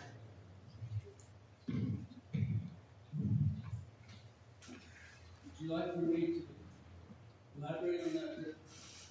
Hang on a minute. I'm not sure either if it's against or isn't against it. Well, I guess I'm just asking the question, what would be the harm to strike that sentence? I'm not saying we're promoting it or not promoting it either way. It's writing some regulations. You either abide by them or you don't. It doesn't mean, honestly, it's why I'm sitting up here. People automatically assume I'm for wind turbines. I'm not necessarily for wind turbines, I'm for private property rights. So if you can't, there's not one specific area that we're for or against. We're trying to do the right thing for the county. So I would say, just delete that sentence. Marty, I agree with you. I don't think it's our job to facilitate economic opportunities for anybody. And the same with the last sentence about alternative energy. We're into land use. And I think all those sentences ought to be stricken. Before it. The sentence before it, kind of agreed to come out of the whole sentences.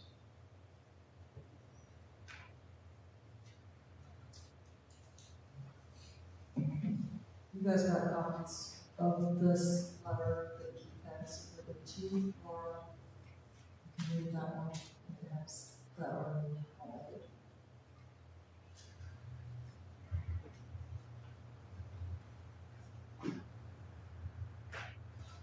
You should have a copy of this.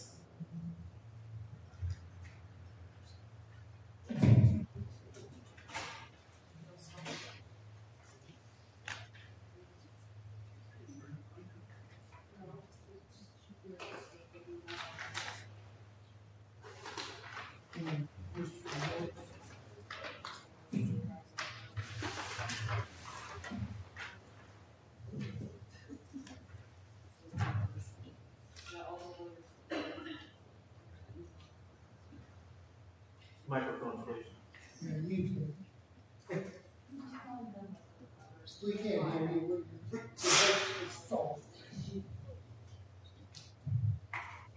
So where are we at? What's the commission's direction?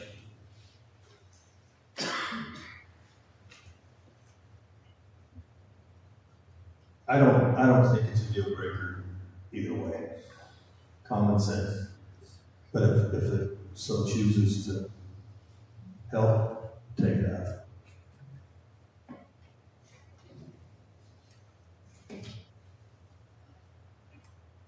Go ahead, speak. I mean, you definitely have an opinion. Speak up. Let's hear It is in every single chapter of our regulations, that same clauses in it. Then let's leave it in. there. We take it out, we take it out, and all of it.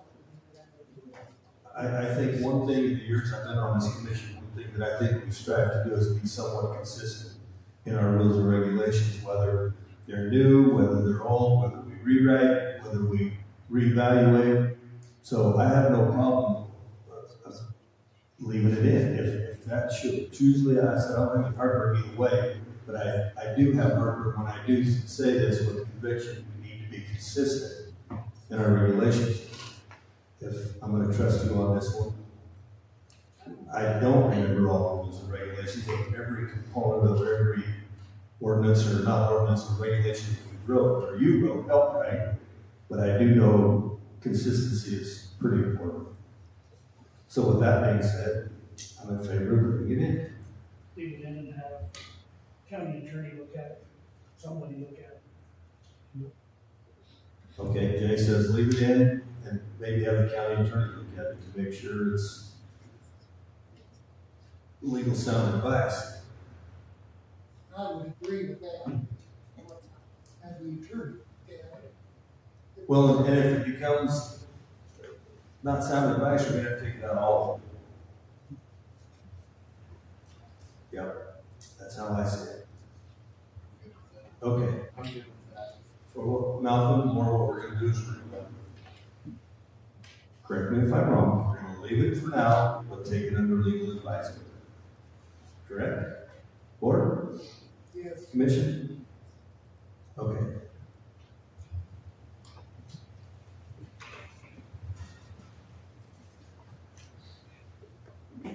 Anything else on page 1?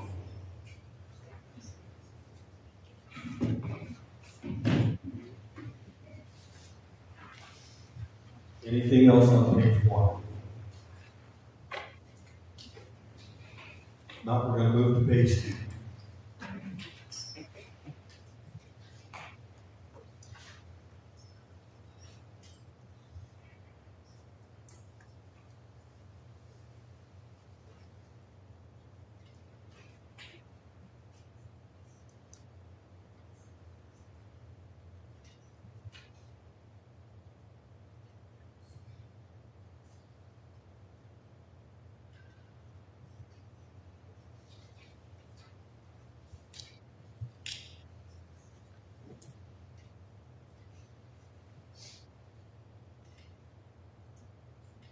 The question I have is on page 2 is something that Anthony brought up, the ADLS lighting.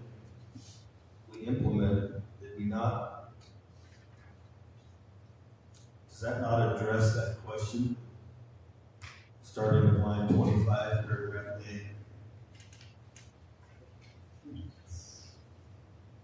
A. Anthony? It just defines it.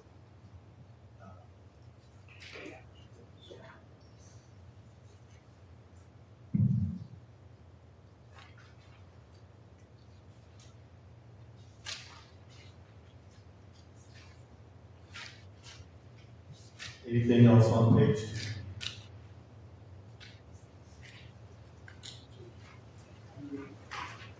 Bonnie, page 2? Okay, we're on page 3.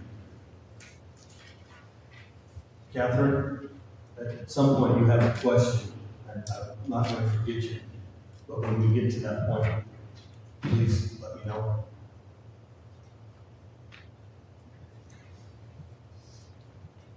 Page 3.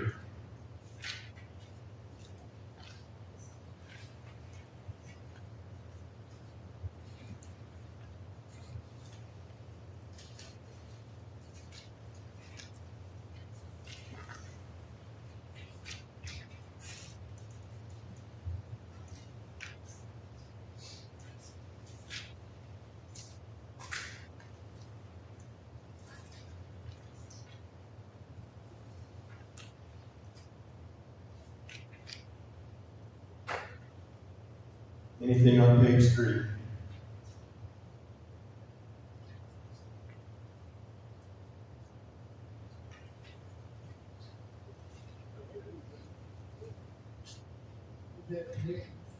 Okay, moving on to page 4.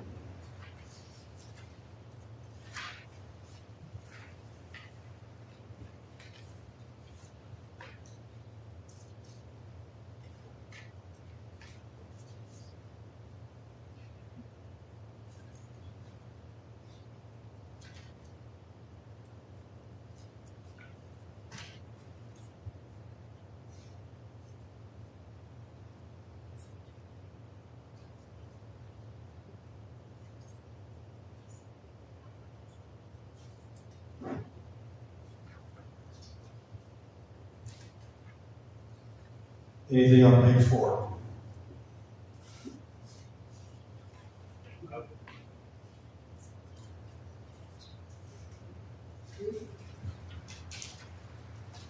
Moving on to page 5.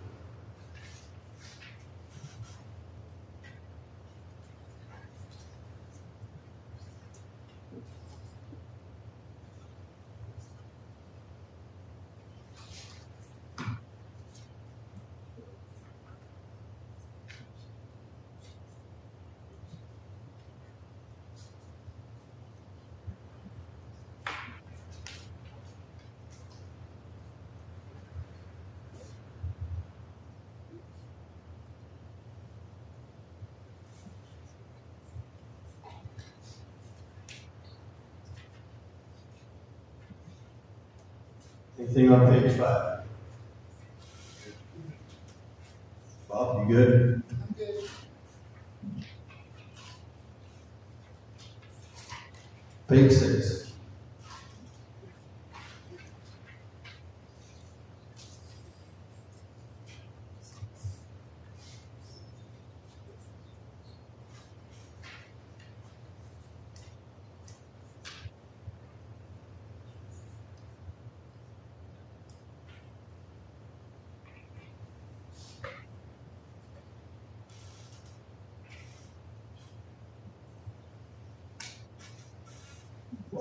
Lucinda brought up a sentence, but I think we could just insert a word. I'm not sure.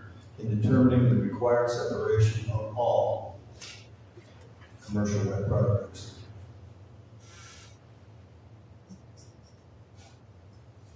What do you guys think? You have in line 7.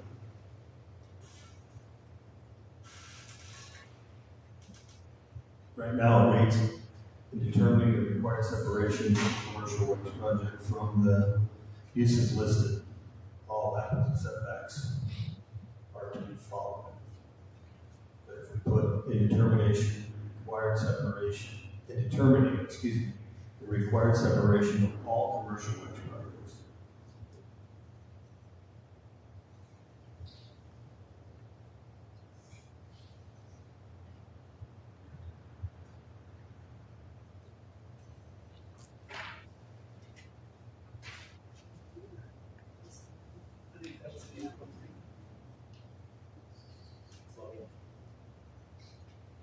Okay, add that word.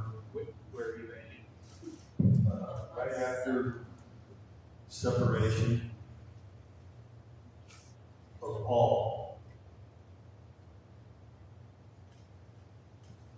maybe I'm reading that wrong, but I think that would be an easy spot to fix that.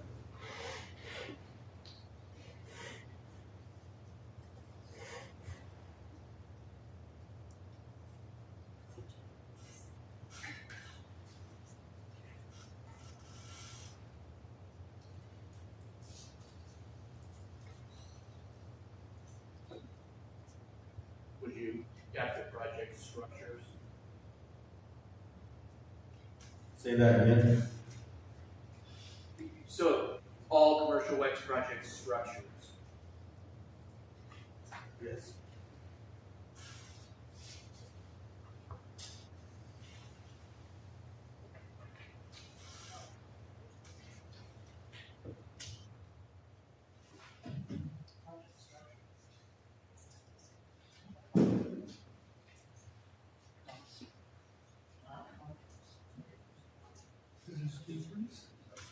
I don't think you need that instruction. This is just leave it. I think you just leave it like it is, Malcolm. You might change the project to projects, determining the required separation of all commercial wax projects from the listed set from the listed uses.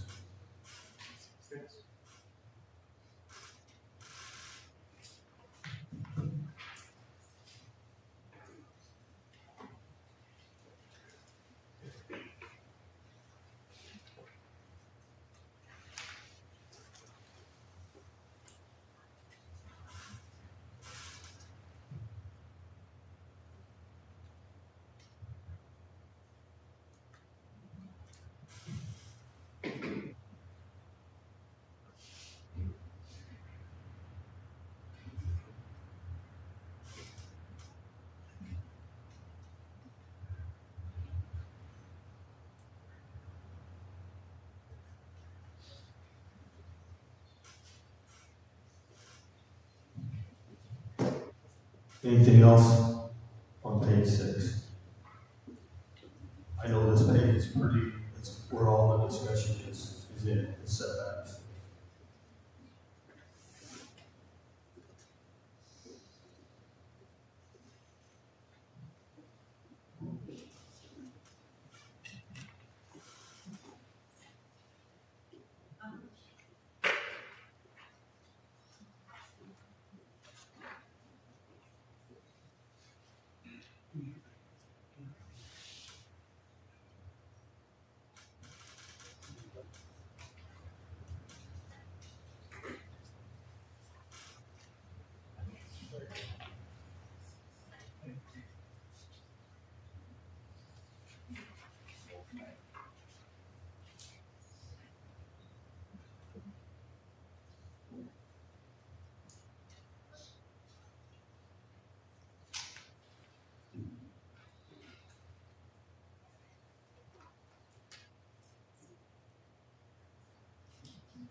Like it is.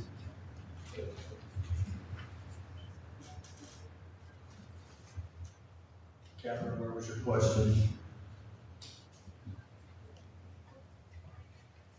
Well, it was regarding noise, but I do have a question, since we all talked about setbacks. Are you guys not gonna, is there not gonna be any change in setbacks? Right now, there is no change in setbacks.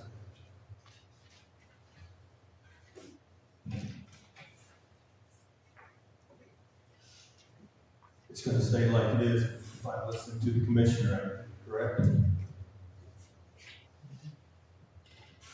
I'm so sorry, but what about the people? What, I don't wanna be disruptive, but I don't understand. I can't give you an answer, so. Obviously. It's board's discretion.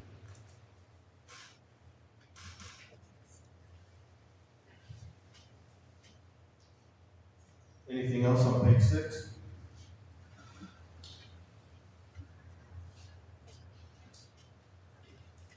Okay, moving on to page 7.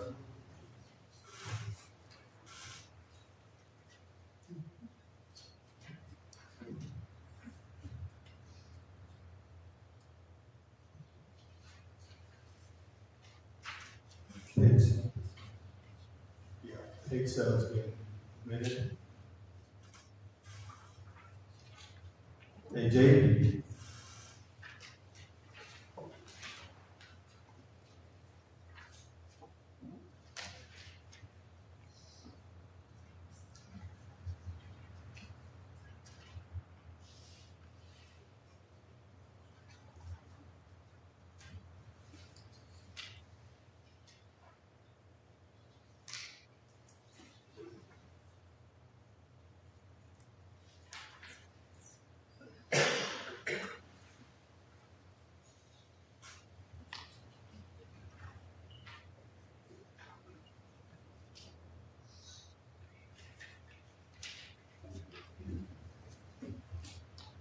Anybody have anything on page 8?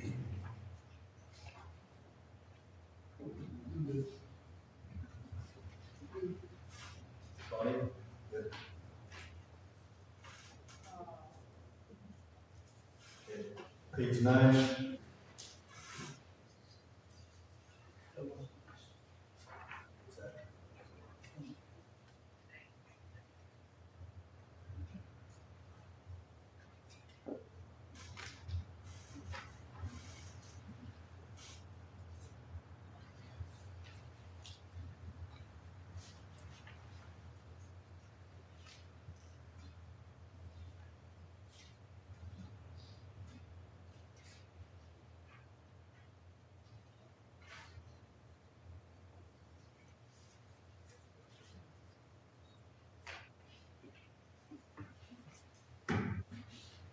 Did we not change some of the decimals, or did we, is that how we left it?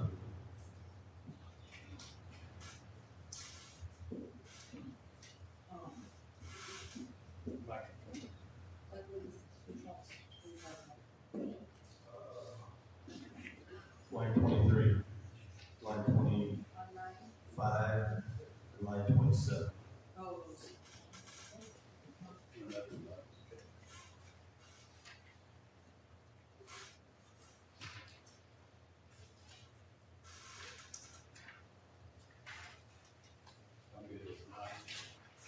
Anything else on page 9? This was what my question was about. Fire away. I just wanted to clarify, I didn't know if you guys were able to hear the Department of Health, Allie Harris, she specifically said that the science was not settled, and she said that this information would be useful if it was decibels, not dBA. And that would be a very easy change to make to our regs by removing the A on A, B, and C there, and making it dB, unrated decibels. That's the primary way for her is the sound. So tell me that again. You're hard to hear too, just so if you want to speak up, Mr. Lord. Yeah, so there was confusion about Allie Harris, who is the officer of the Department of Health, and she specifically said on behalf of the state that dB, unweighted sound measurement, would be more useful for protecting public health. So it's not really about what you hear, it's about what you hear. Did you hear that? Okay, Allie Harris, Wyoming Department of Health, on record said that dB, decibels, not weighted, not A-weighted for audible sound, but just decibels, is the more valuable measure. More data would be more useful for protecting public health. That is the primary way that people are harmed around wind farms. And so it would be a very easy thing to remove the A after dB on A, B, and C.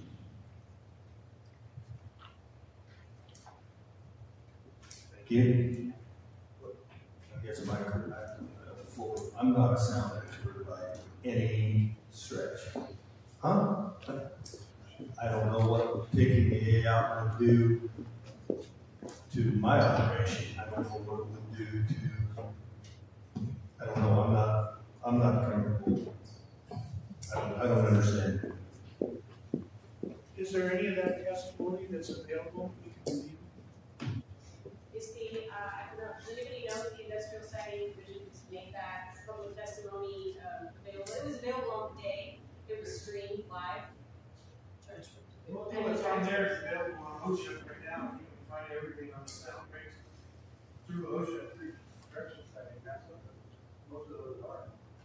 Can I ask you a question, Matt? Are most instances defined as DBA? It depends on what you're trying to do. If you're on a job site, a construction site, you're going DBA, because that's a continuous noise level.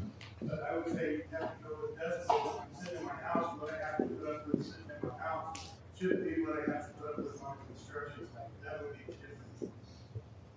As I see it. Did you hear that? Yeah. No, I got it.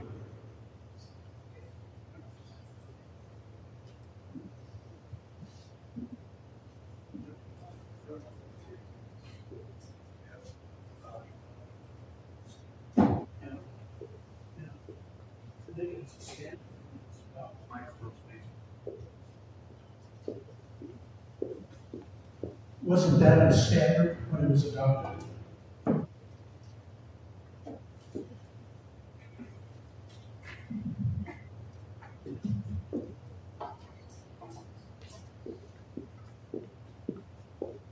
I think at one of our meetings, and Laura, I think you brought it to our attention, but I'm not sure, that the average household condensing unit air conditioning is 60 decibels. Is that correct? Do you remember that? 60 or 40 or 50, I don't remember. It was low. I guess in my mindset, I'm just trying to be, I know people out here aren't getting a tenth of what they want. But I also think that it's still my job to look out for the entire county. And I don't know if taking the A off does anything to the project, or a farmer, or a construction worker, or there's so many things. You know, my center pivot might be 50 decibels without the A. I don't understand sound enough to make that decision. Yeah, and just the general definition is about the A, but I don't know the difference. I would be able to take a little research, but not much. Leave A or not. Yeah, it's pretty easily, you can find it either the Oceanside, where I just pulled it up on my phone, the definition between DBA as a weighted decibel, as opposed to a decibel. Weighted decibel. So the A as opposed to the no. Hey, you're up, just went. What do you guys want to do?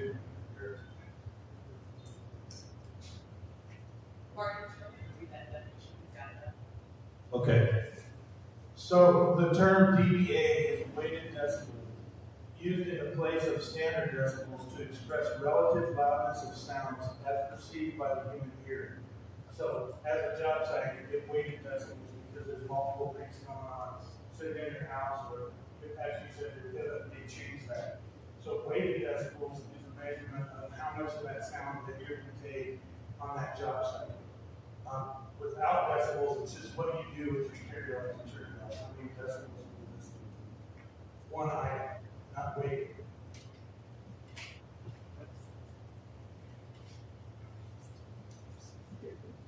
What's the commission's will?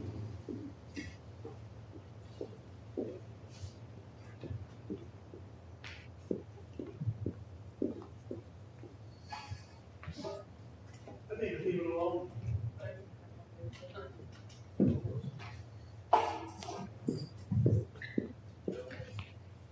I'm good. Okay, we're gonna leave it alone.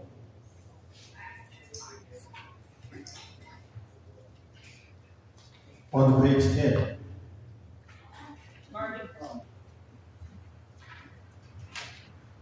Sure. Thank you. When we have statistics and professional people and our state health department stating to remove the A, and you mentioned that you guys didn't know what's going on. Number one, I either suggest don't leave it in and do more investigation, or number two, just remove it and move on and do what you want. Or get some legal advice, because when you state you know nothing about it and yet leave it alone, when you had two very researched people and also stating in a hearing that was just recently with the ISD, talking the same thing. So please consider that instead of just being fearful and leave it alone, afraid of anything. Does that change anybody's mind?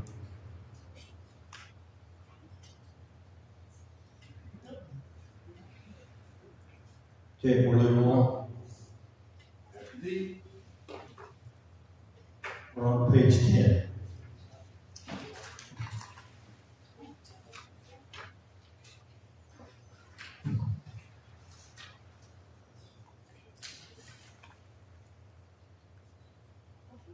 Excuse me, Marty and Gordon, I'm sorry.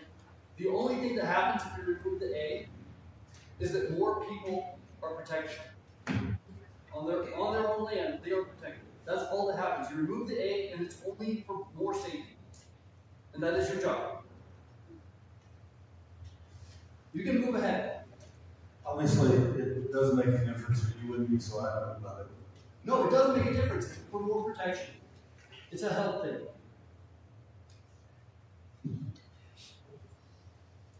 We're moving on to page 10.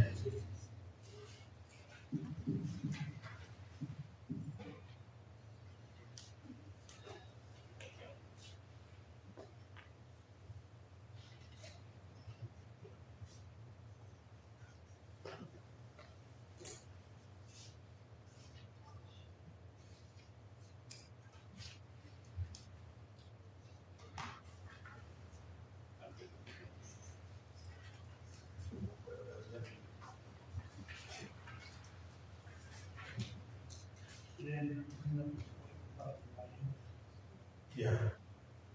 Anthony, right?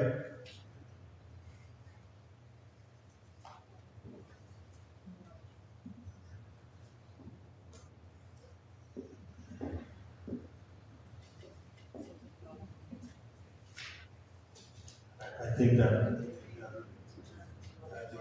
is going to determine that, not us. And that's what our documents says.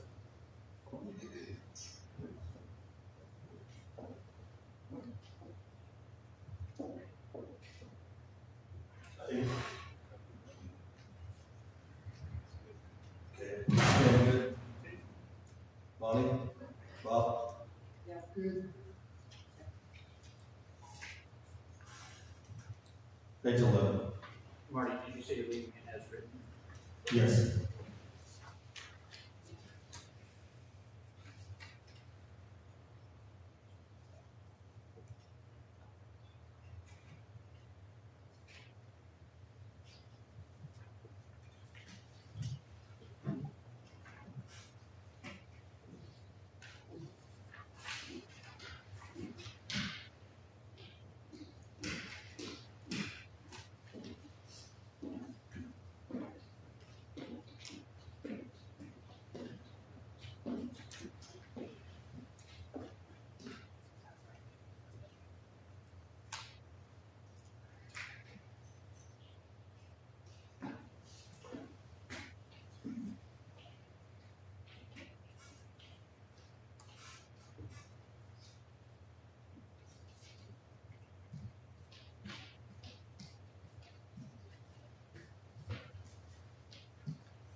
Anything on page 11?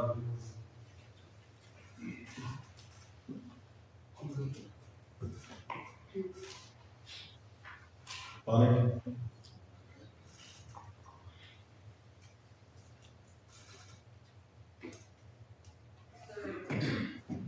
There is a, Put it closer to you now. sorry.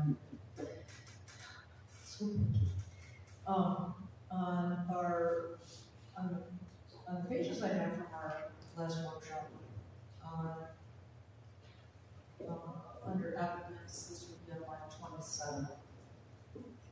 My copy says the applicants, and then it has the parent company, owners, operators, within that work. This copy does not have those.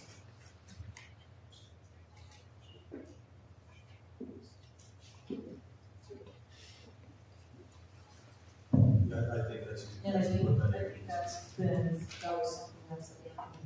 also, so these aren't showing that clause.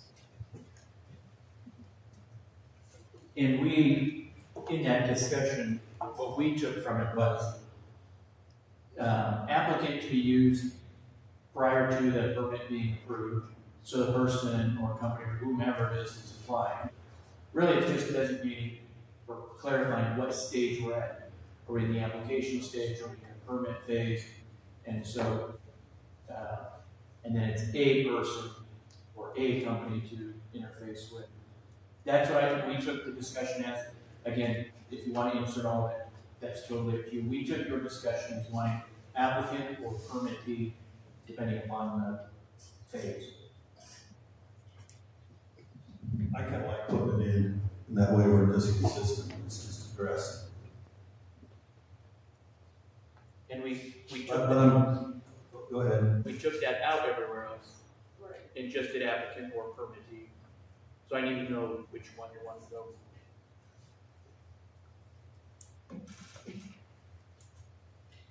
Fire away. I'm okay with it either way. So put it up, we added it to everything, and then now it's all out, so.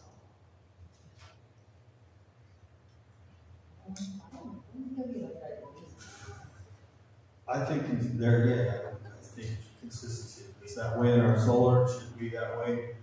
And if it's that way in gravel pits or whatever it is, it should be consistent. Did you take all out the solar things? Do it all out.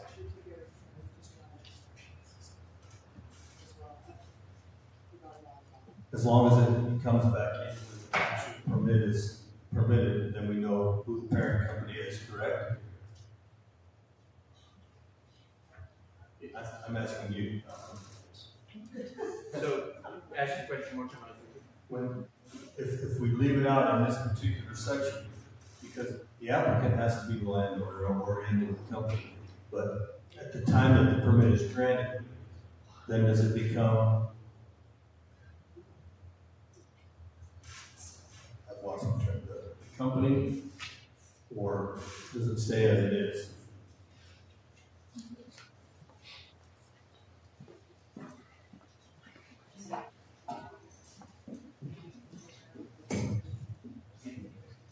I can't gripe you guys to use them and not use it right. So, part of the application is we do have to be informed who the parent company is, who the operator is, who the permittee is. And then once it's approved, the permittee is who the planning office is interfacing with, because they're approved to operate it. They've been granted the permit.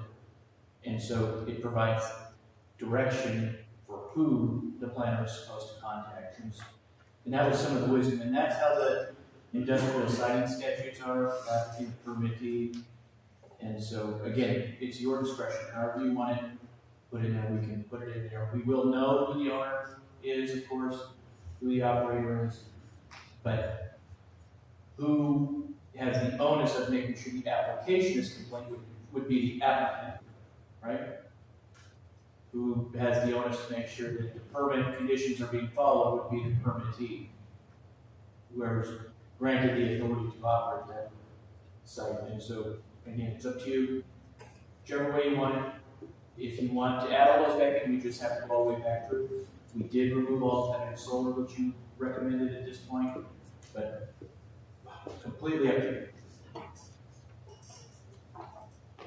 So just for clarification, we're talking about the applicant permit. The applicant owner is on line 10, page 11, right? Page 11. Can't read anymore. Page 11, actually, if you read through, since we added decommissioning, that should be applicant and permittee. Just saying. Because we added decommissioning, so that is permittee. Your decision.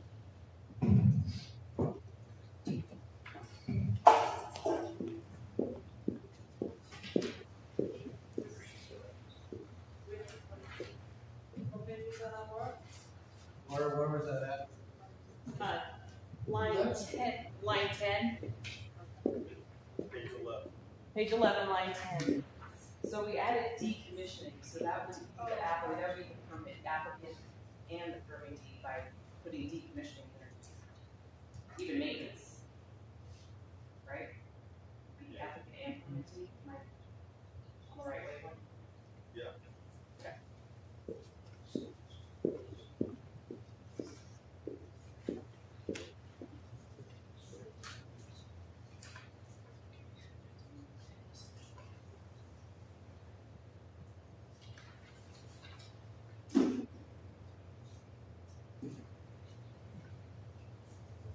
I think down here on 27, we it is. We don't go back and change all of the other regulations.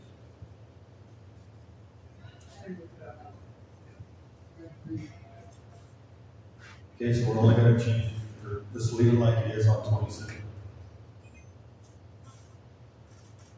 Anything else on page 11? Anything else on page 11? Page 12.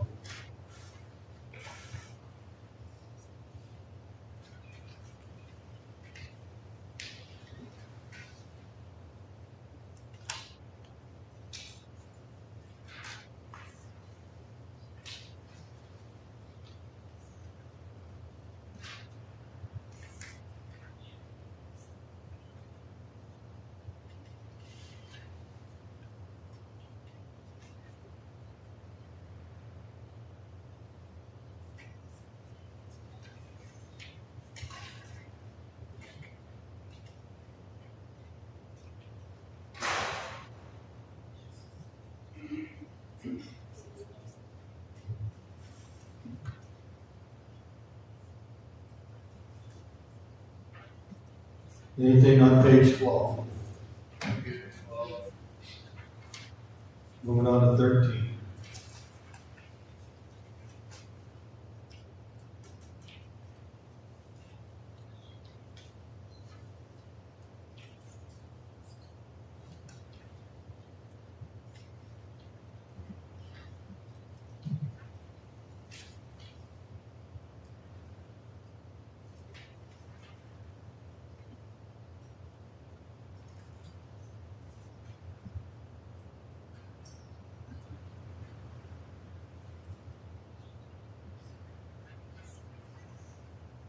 Anything on 13?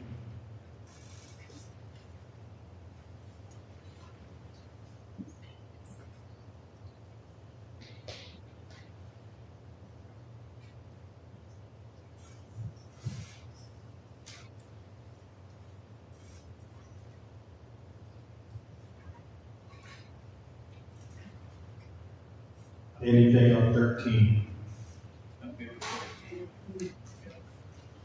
Moving on to 14.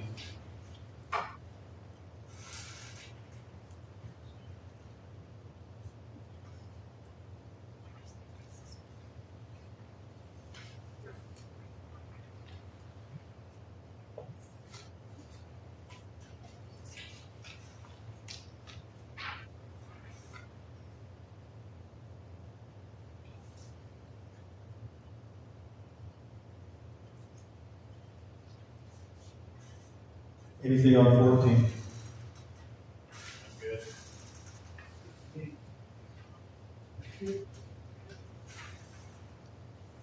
On to 15.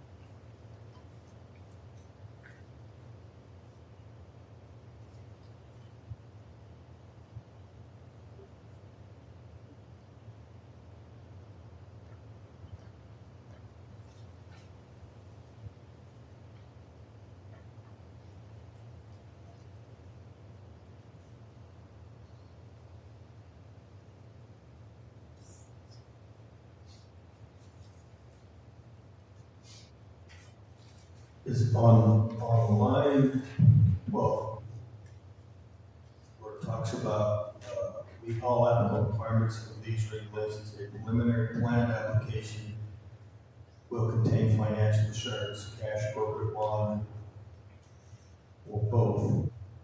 Do we need to add in a percentage in which the project needs to be bonded, 100% of the project? That to me is up for interpretation right there.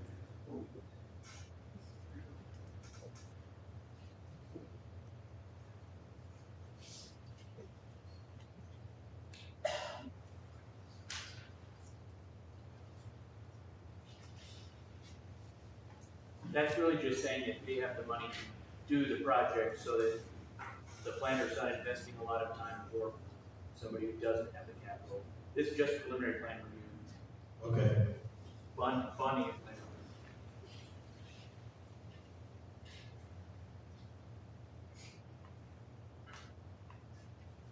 I think I'm good with 15. 15 good? 16?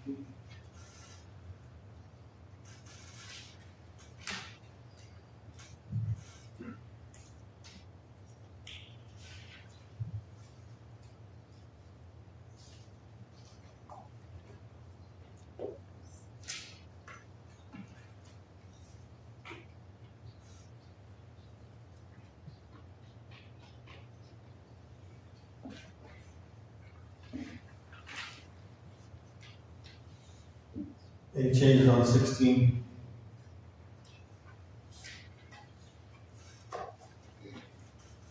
Very similar to our solar document on the advertising publication.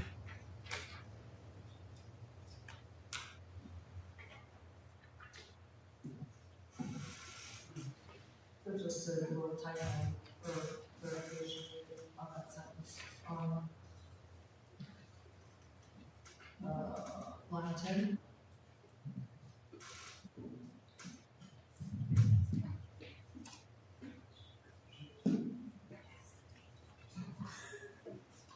It just reads fine.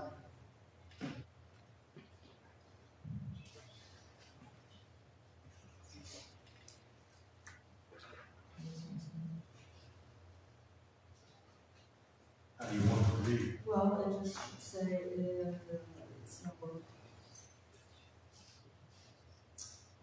Affidavit of publication to certify that the notice of the proposed WEX project have been published in a newspaper published in Platte County. You have to read lines 26 and 27 on page 15. The beginning of that section says, shall include. So essentially that's the continuation of the sentence.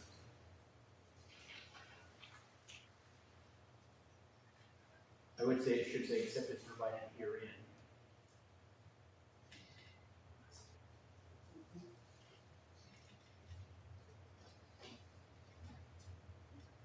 Have been published. Because there's two that. Because there's two that to certify that.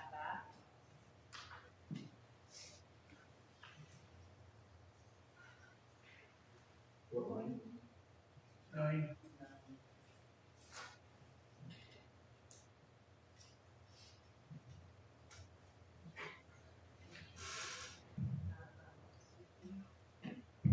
Not one of the backs.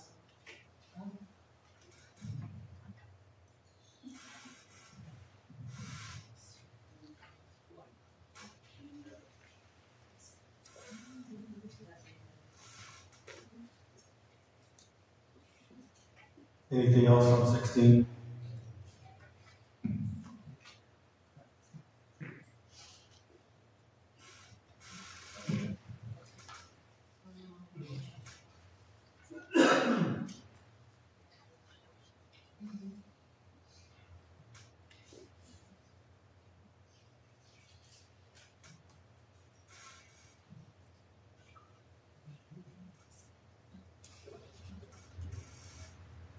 You good, Bonnie, on 16? Okay, moving to 17.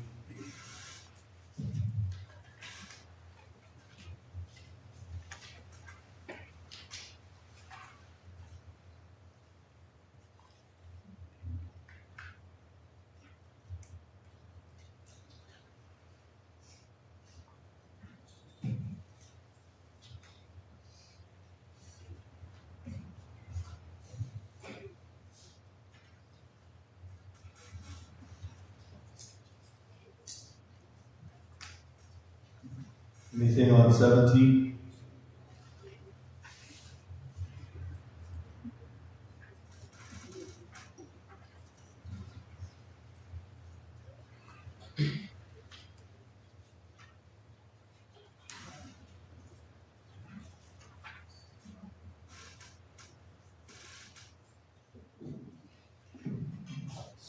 On J, or, yeah.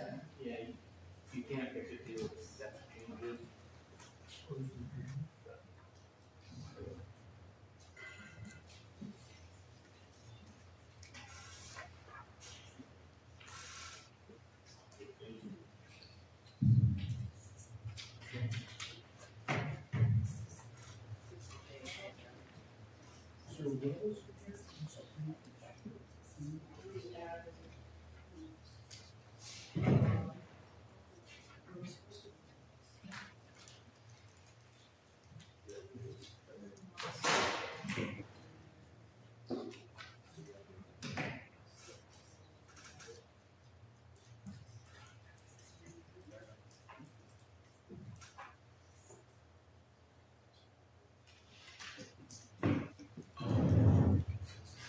Malcolm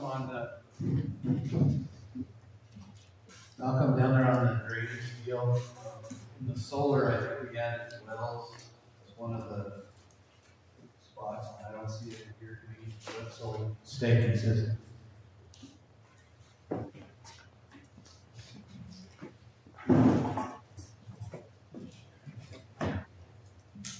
That it's totally up to you. In your workshops, that was a specific item of discussion. It was not added to the wind.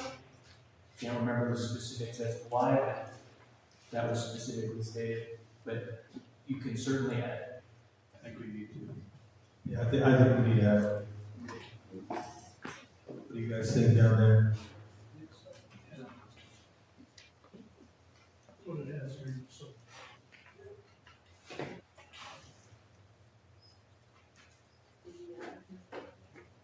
Yeah, it's on page 8, your solar. Item K, line 33.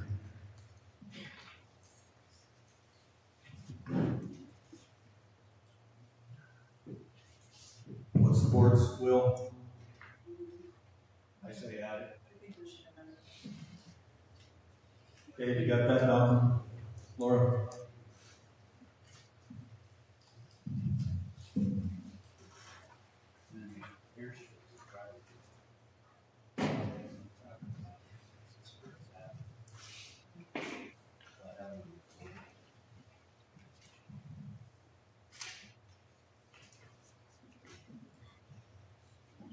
Malcolm, currently, do we have any private airstrips recorded?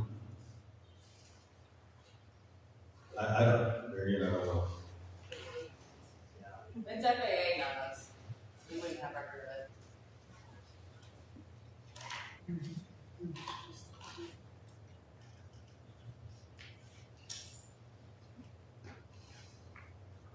it. A private airstrip is required to file with the FAA. But that's not something we would have record of unless somebody wanted to provide it recorded at the clerk's office. That makes sense to me. So I would think then all private airstrips, when they look into it, or whoever looks into it, whether it's this project, maybe who knows what type of project it is, they're gonna find those. Anything else on page 17?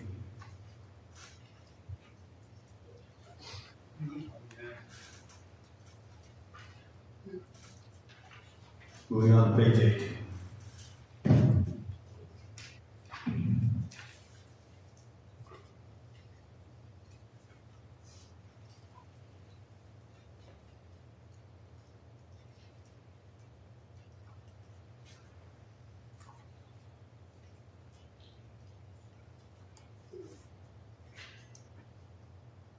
This pretty much shows verbatim for the solar regulations page. Moving on to 19.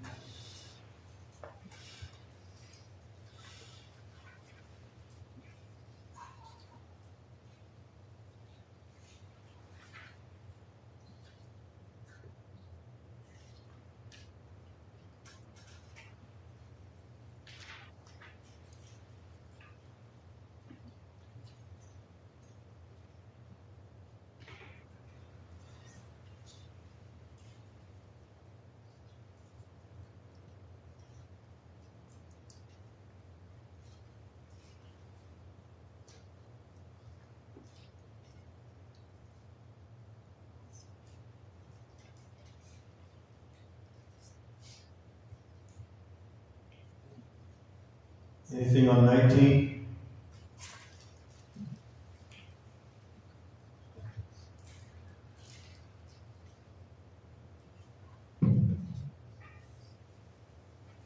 Good.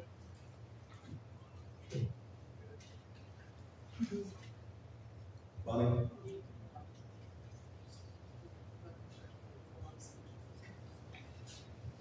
Moving on to 20.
Okay, nothing on 20, move to 21.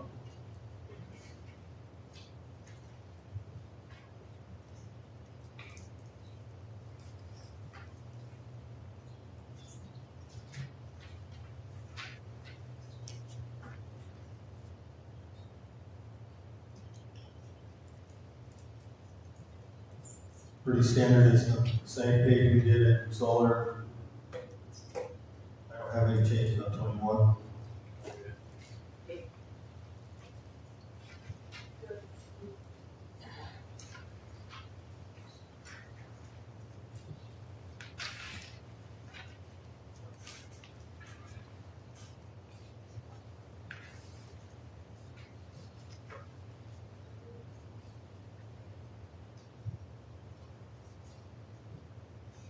Good with 22.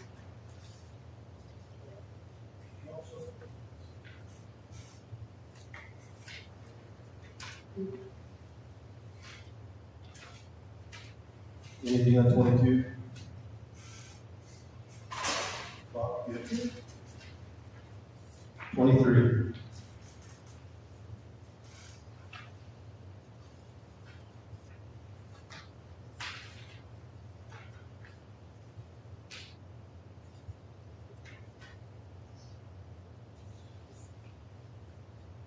Pretty much says it was in solar. I don't have anything on 23.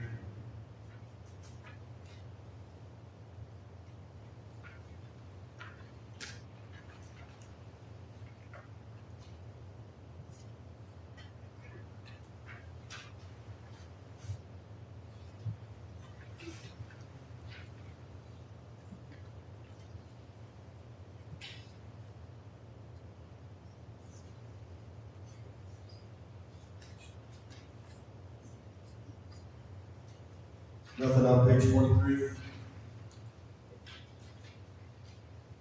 On to 24.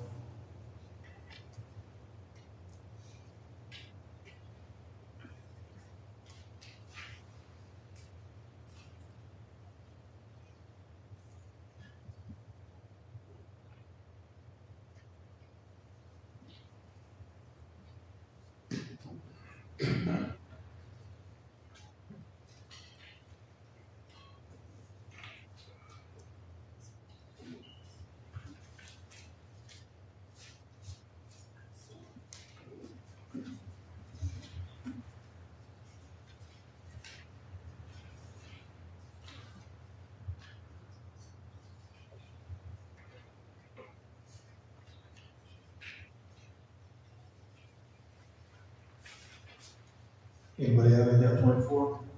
I'm good. Graham on line 36. At the end of that line, the same conditions as fourth should be as set forth.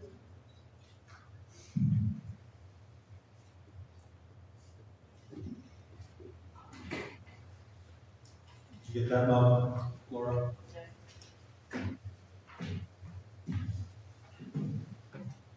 Moving on to 25.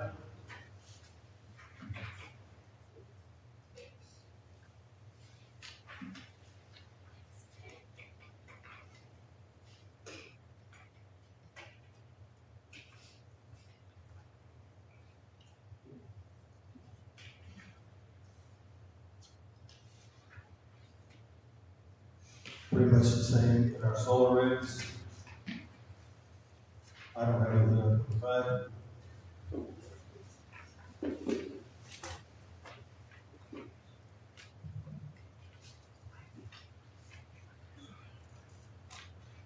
I'm good at 25.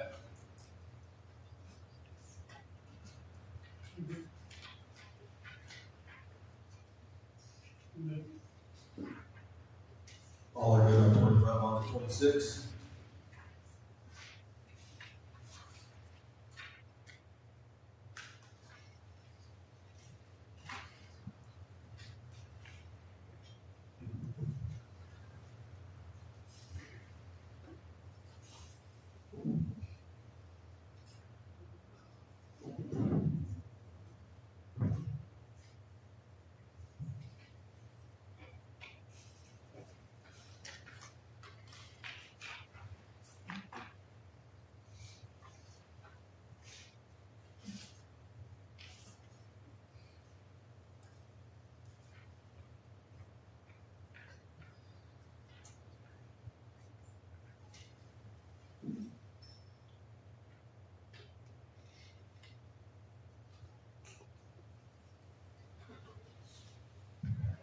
Anybody have anything on 26?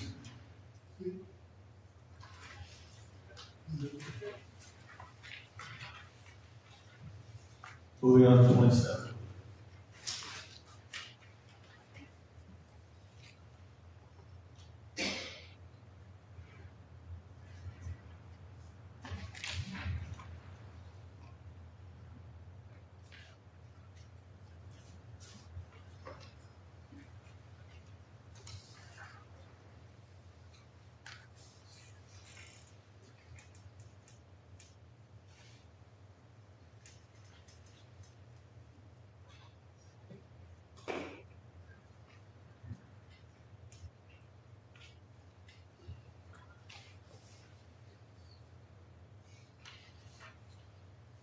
Anything on 27?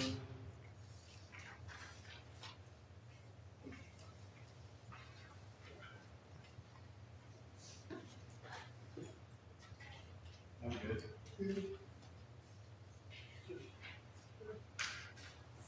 Moving on to 28.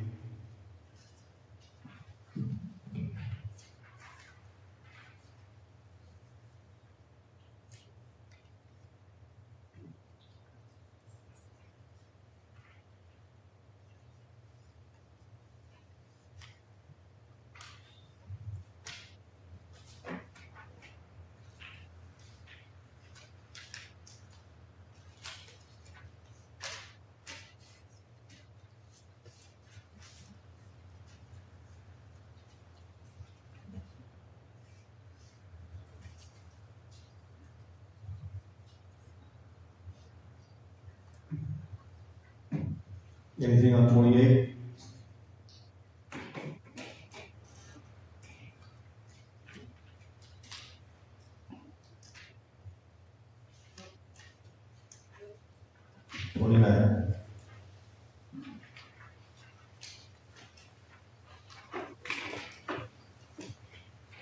Anything on 29?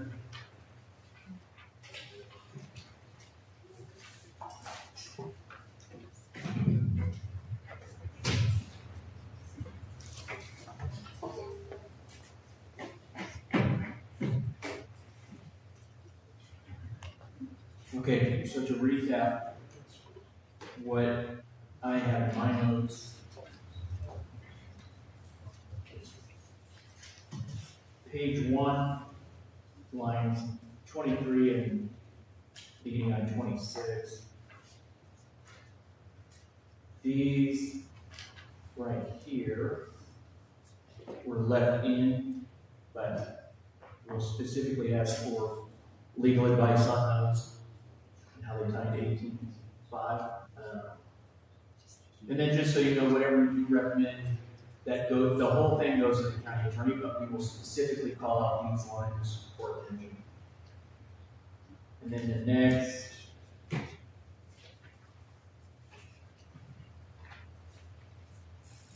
would be page 6.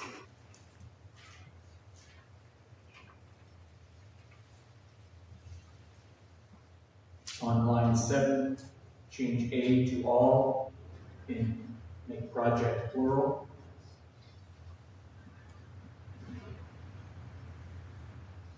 And page 16.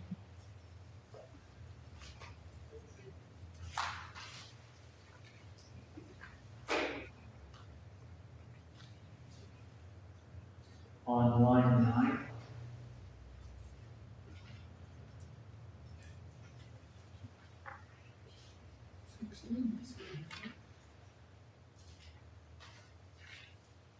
Change here to herein, and then remove the redundancy. The second of that got removed. Page 17, line 31. Obviously, make sure that the number of conventions occur. But just got tired of fighting Microsoft Word, so we'll get it fixed. And then add wells under the dust control plan.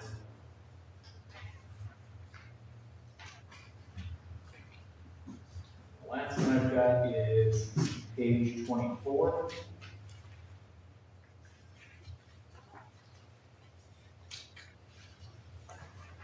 And that was to add the word set on line 36. And that's all I have.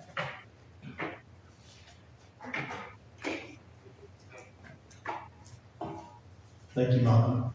Is there any other additions or corrections or changes Commission wishes to add at this time?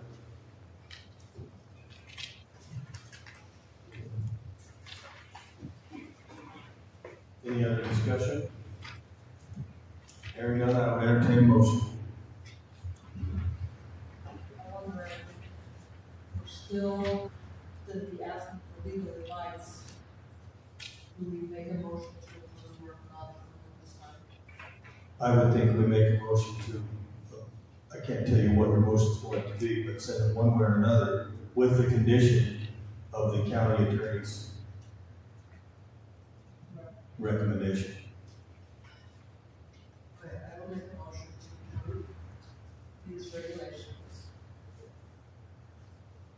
with the condition of the county attorney's Advice. advice. Yeah, Advice on that.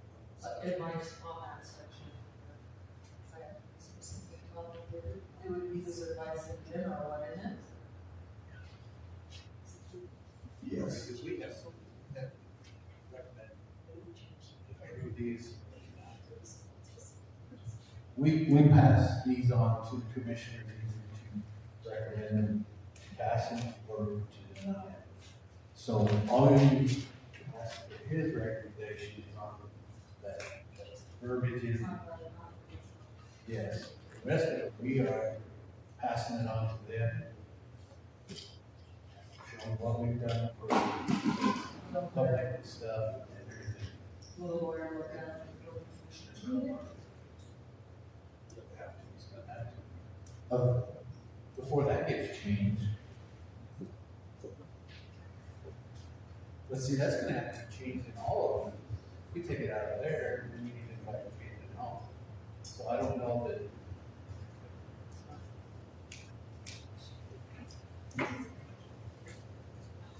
So, push it forward. Right.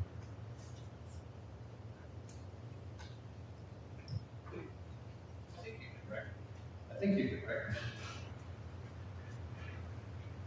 pass these on to the commissioner that do pass, and then they can ask the attorney to look at that and see if that is something that needs to be taken out of all of them, or just to leave in there? I'll make a motion to approve these regulations.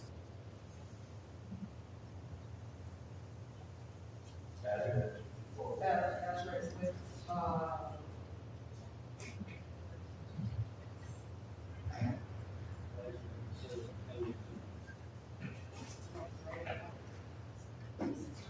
If I could help you, I just say you would just recommend approval to pass with the following condition. Just like we were gonna issue a special use permit for anyone else, we put conditions on them. If they meet the condition, they're granted. So with the county attorney's blessing, it's gonna move on. all right, I'll make a motion to approve these regulations as written with the condition that the county attorney is okay with the clause in the first, on the first page, 13, 10.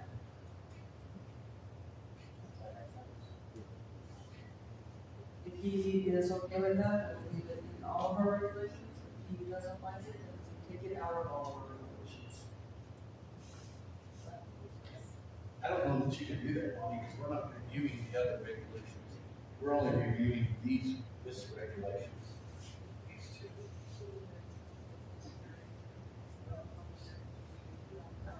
If he comes back and says it's not right, we have two policies.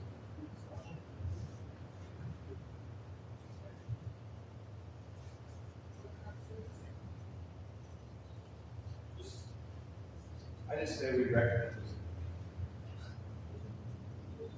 Do pass to the commissioners as written. All right, I'll make a motion to pass to commissioners, pass those regulations already. I will say.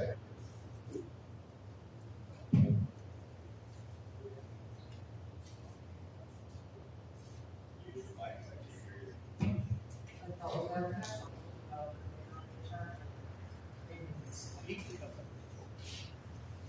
He can review it, he can come before the commissioners and say, I think that needs to be taken out, and the commissioners can take it out at that time.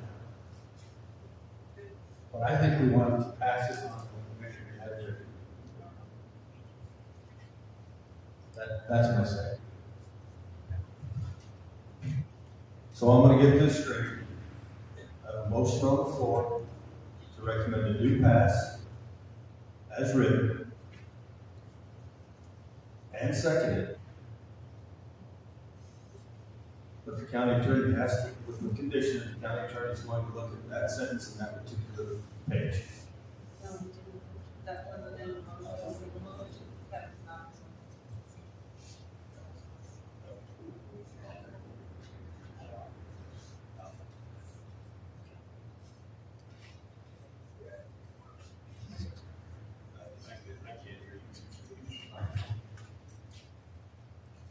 Malcolm, you can ask the county attorney to review that, right? We don't have to make a motion to have him review that. So regardless of what you do, based on your discussion and the public comment, the county attorney's office will review the entire document, but we will specifically ask for a written opinion on that section.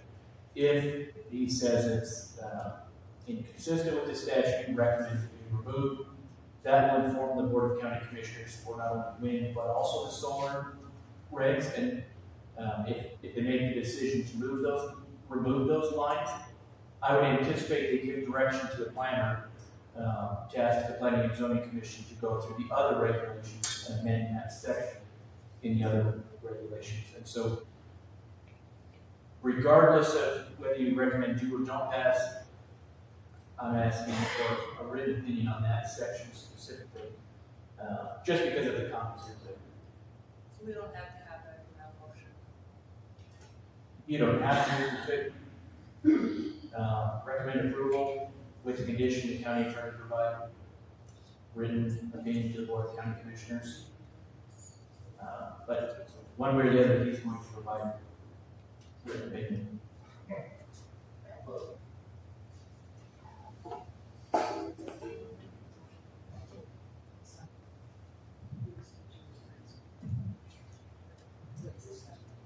Okay.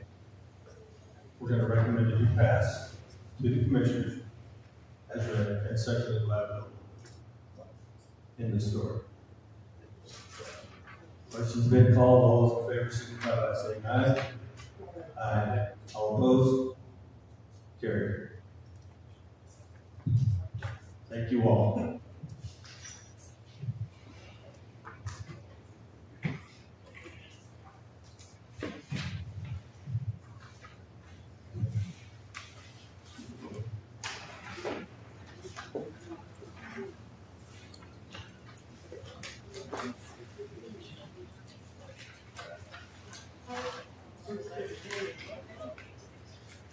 Can't talk about any other business in this meeting, this isn't special.